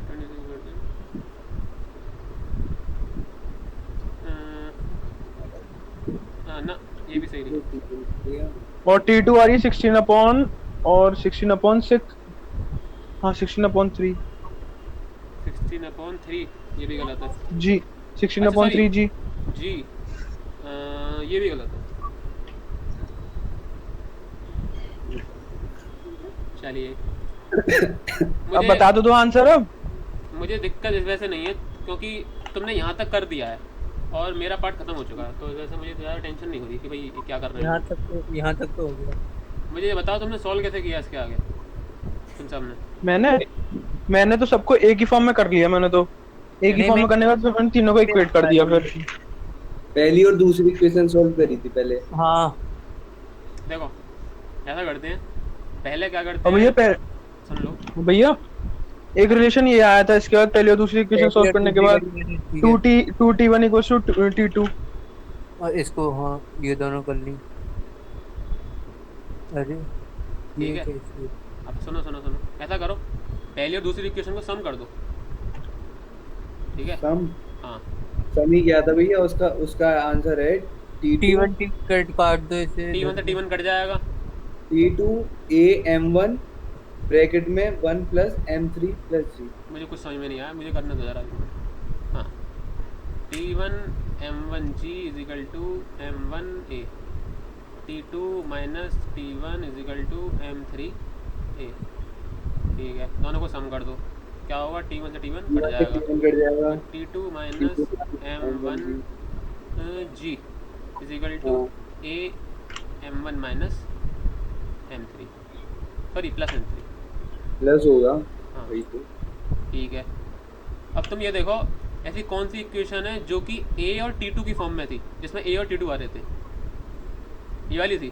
थर्ड वाली। तो अब तुम करो ऐसा करो, जो इक्वेशन निकल के आई है और इक्वेशन थर्ड को सॉल्व करो, यानी अरे कि यार, अब ऐसे करनी है M2 भैया G माइनस। अब मुझे करने दो, अब रुक जाओ। मुझे एक चीज बता दो बस, हाँ बोलो। कि मैंने इन सारी इक्वेशनों को एक ही फॉर्म में कर लिया था। तुम मतलब कुछ भी करो, A = सुनो, this, A = B, A = सुनो, this, सुनो, ऐसे करके कर लिया था। तुम कैसे भी करो आंसर तुम्हारा सबसे सेम आने वाला है। तुम्हारी मैथमेटिक्स कमजोर है वो अलग बात है। अब देखो जरा, नहीं ये सब सही क्या था मैंने। पिछली बार तुमने यही कहा था। अब देखो जरा, मैं अब जो इक्वेशन निकल के आई है, इक्वेशन जो निकल के आई है वो, और तीसरी इक्वेशन को सॉल्व कर रहा हूँ, तो सम कर दो दोनों को। T2 से T2 गया, तो क्या बता, m2g minus m1g is equal to a m1 plus m2 plus m3। M2 तो a की वैल्यू आ गई मेरे पास। a की वैल्यू क्या आई, m2 minus m1g upon m1 plus m2 plus m3। चलिए, तो 1/3 काम तो मैंने कर दिया। बताओ। अब तुम्हें 10/7 आ रहा है। हाँ एक्सलेशन 10/7 सही है। हाँ जब तुम इसमें वैल्यू पुट करोगे सारी की सारी, तो आएगा तुम्हारा 10/7। वैल्यूज आप ही पुट करें, मैं नहीं करूँगा। भैया सब सही किया है फिर भी नहीं आ रहा। अब यार ये शुरू तो देगा। आप देखें, मैंने देखा। ठीक है, अब देखो ऐसा करते हैं, ऐसा तो करते जी हैं। इज इक्वल टू 10 लगाना है ना। अब सुनो सुनो, ऐसा करते हैं तीसरी इक्वेशन में a की वैल्यू पुट कर देते हैं। M2 ठीक है, m2g माइनस t2। आपने ए निकाला है, मैंने तो T1 और T2 बताए थे आपको। हाँ तो मैंने कब कही कुछ, वो गलत थे जो तुमने निकाले। 8/3g गलत है T1। हाँ हाँ फिर क्या है भैया? t1 की वैल्यू है 160/7। हाँ 22.5 क्या क्या 22.85 एक्सप्रेशन 10/7 है। हाँ भैया जी की वैल्यू क्या लूँ भैया मैं? सही है जैन 22.85। हाँ जी की वैल्यू 10 ले लो। ठीक है, तो ये आ गई तीसरी इक्वेशन, इसमें a की वैल्यू पुट कर दो। अब जब तुमने a सॉल्व किया तो 10/7 आ रहा था, तो बस माइनस t2। अब तो बहुत आसान है। ठीक है, m3 की वैल्यू क्या थी 8, और m2 भैया की मेरा वैल्यू क्या T1 9.5 लगाने में 25 आ रहा है। भाई ऐसे ही क्वेश्चन आएंगे। थी? हाँ ऐसे क्वेश्चन आएंगे। ये देखो तुमने जो अभी क्वेश्चन किया है ये मीडियम लेवल का है। अगर तुमने मीडियम लेवल का समझ में आ चुका है इसका, मीडियम, हार्ड नहीं कहूँगा मैं ना, आसान कहूँगा उसको, मीडियम। ठीक है भैया, बढ़िया। m2 की वैल्यू क्या थी 4g यानी कि 40। अब तुम निकाल लो, तो t2 की वैल्यू क्या आई, इधर इसको इधर ले जाओ और इसको इधर ले जाओ, 40 माइनस 80/7। तो नहीं है ना ये, आगे चल के क्या क्या आगे चल के और भी फोर्सेस वगैरह बढ़ जाएंगी। हाँ एक फ्रिक्शन और बढ़ने वाला है, फ्रिक्शन और सेंट्रीपिटल फोर्स। तुम अगर किसी लिफ्ट में हो तो एक सूडो फोर्स और जुड़ जाएगा, तो 6-7 फोर्स होगा तुम्हारे पास एक साथ।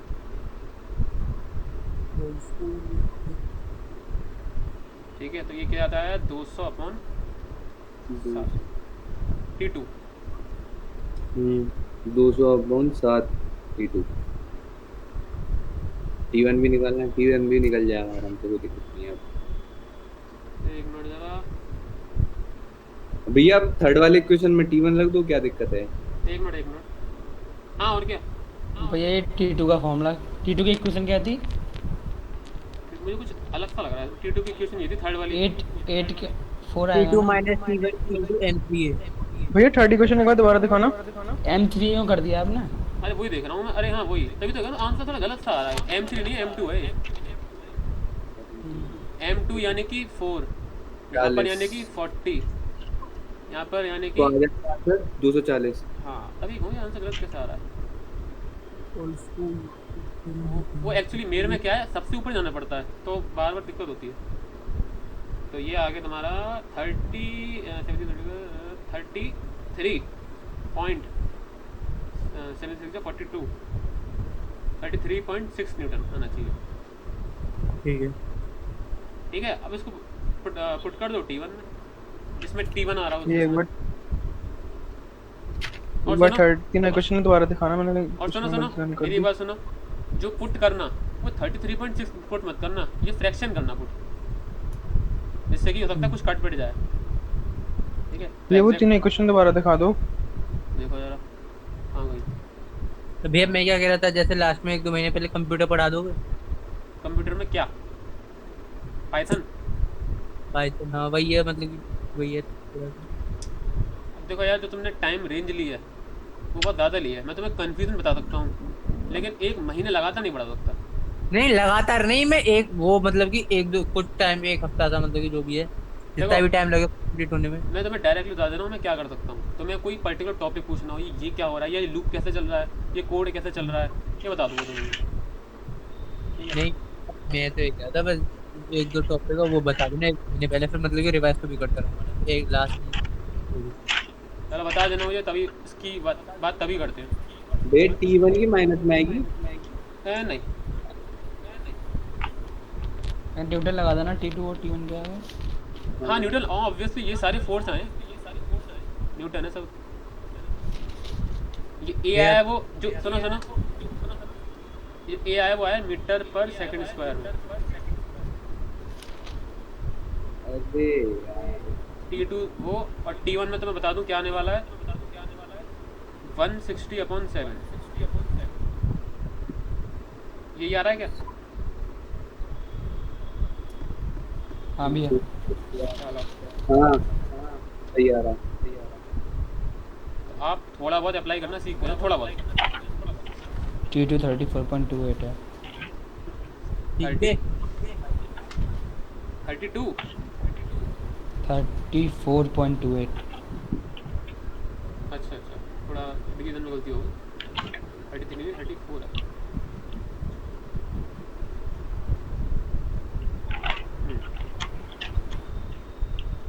लीव कर दे भैया। हाँ आप कर दो, अब क्या है। ठीक है भैया, थैंक यू भैया। ठीक है चलो। और कोई कुछ रह बात गया? नहीं। योगांक और लकी और शुभ, अरे जल्दी करो भाई थोड़ा सा, कितना वो टाइम तो हो गया? गया क्या? तो तब जाओ अब फिर, क्या है, नहीं है। मेरा चेहरे का देख रहे हो। राम राम। राम राम। क्वेश्चन घर पे ठीक सॉल्व है करना भैया, भाई, घर पे क्वेश्चन सॉल्व करना। ठीक है भैया भेज देना। ठीक है ठीक है, ठीक है। चलो मैं भी चलता हूँ। शुभ हो गया तुम्हारा? नमस्ते भैया। हाँ, ओके। नमस्ते नमस्ते।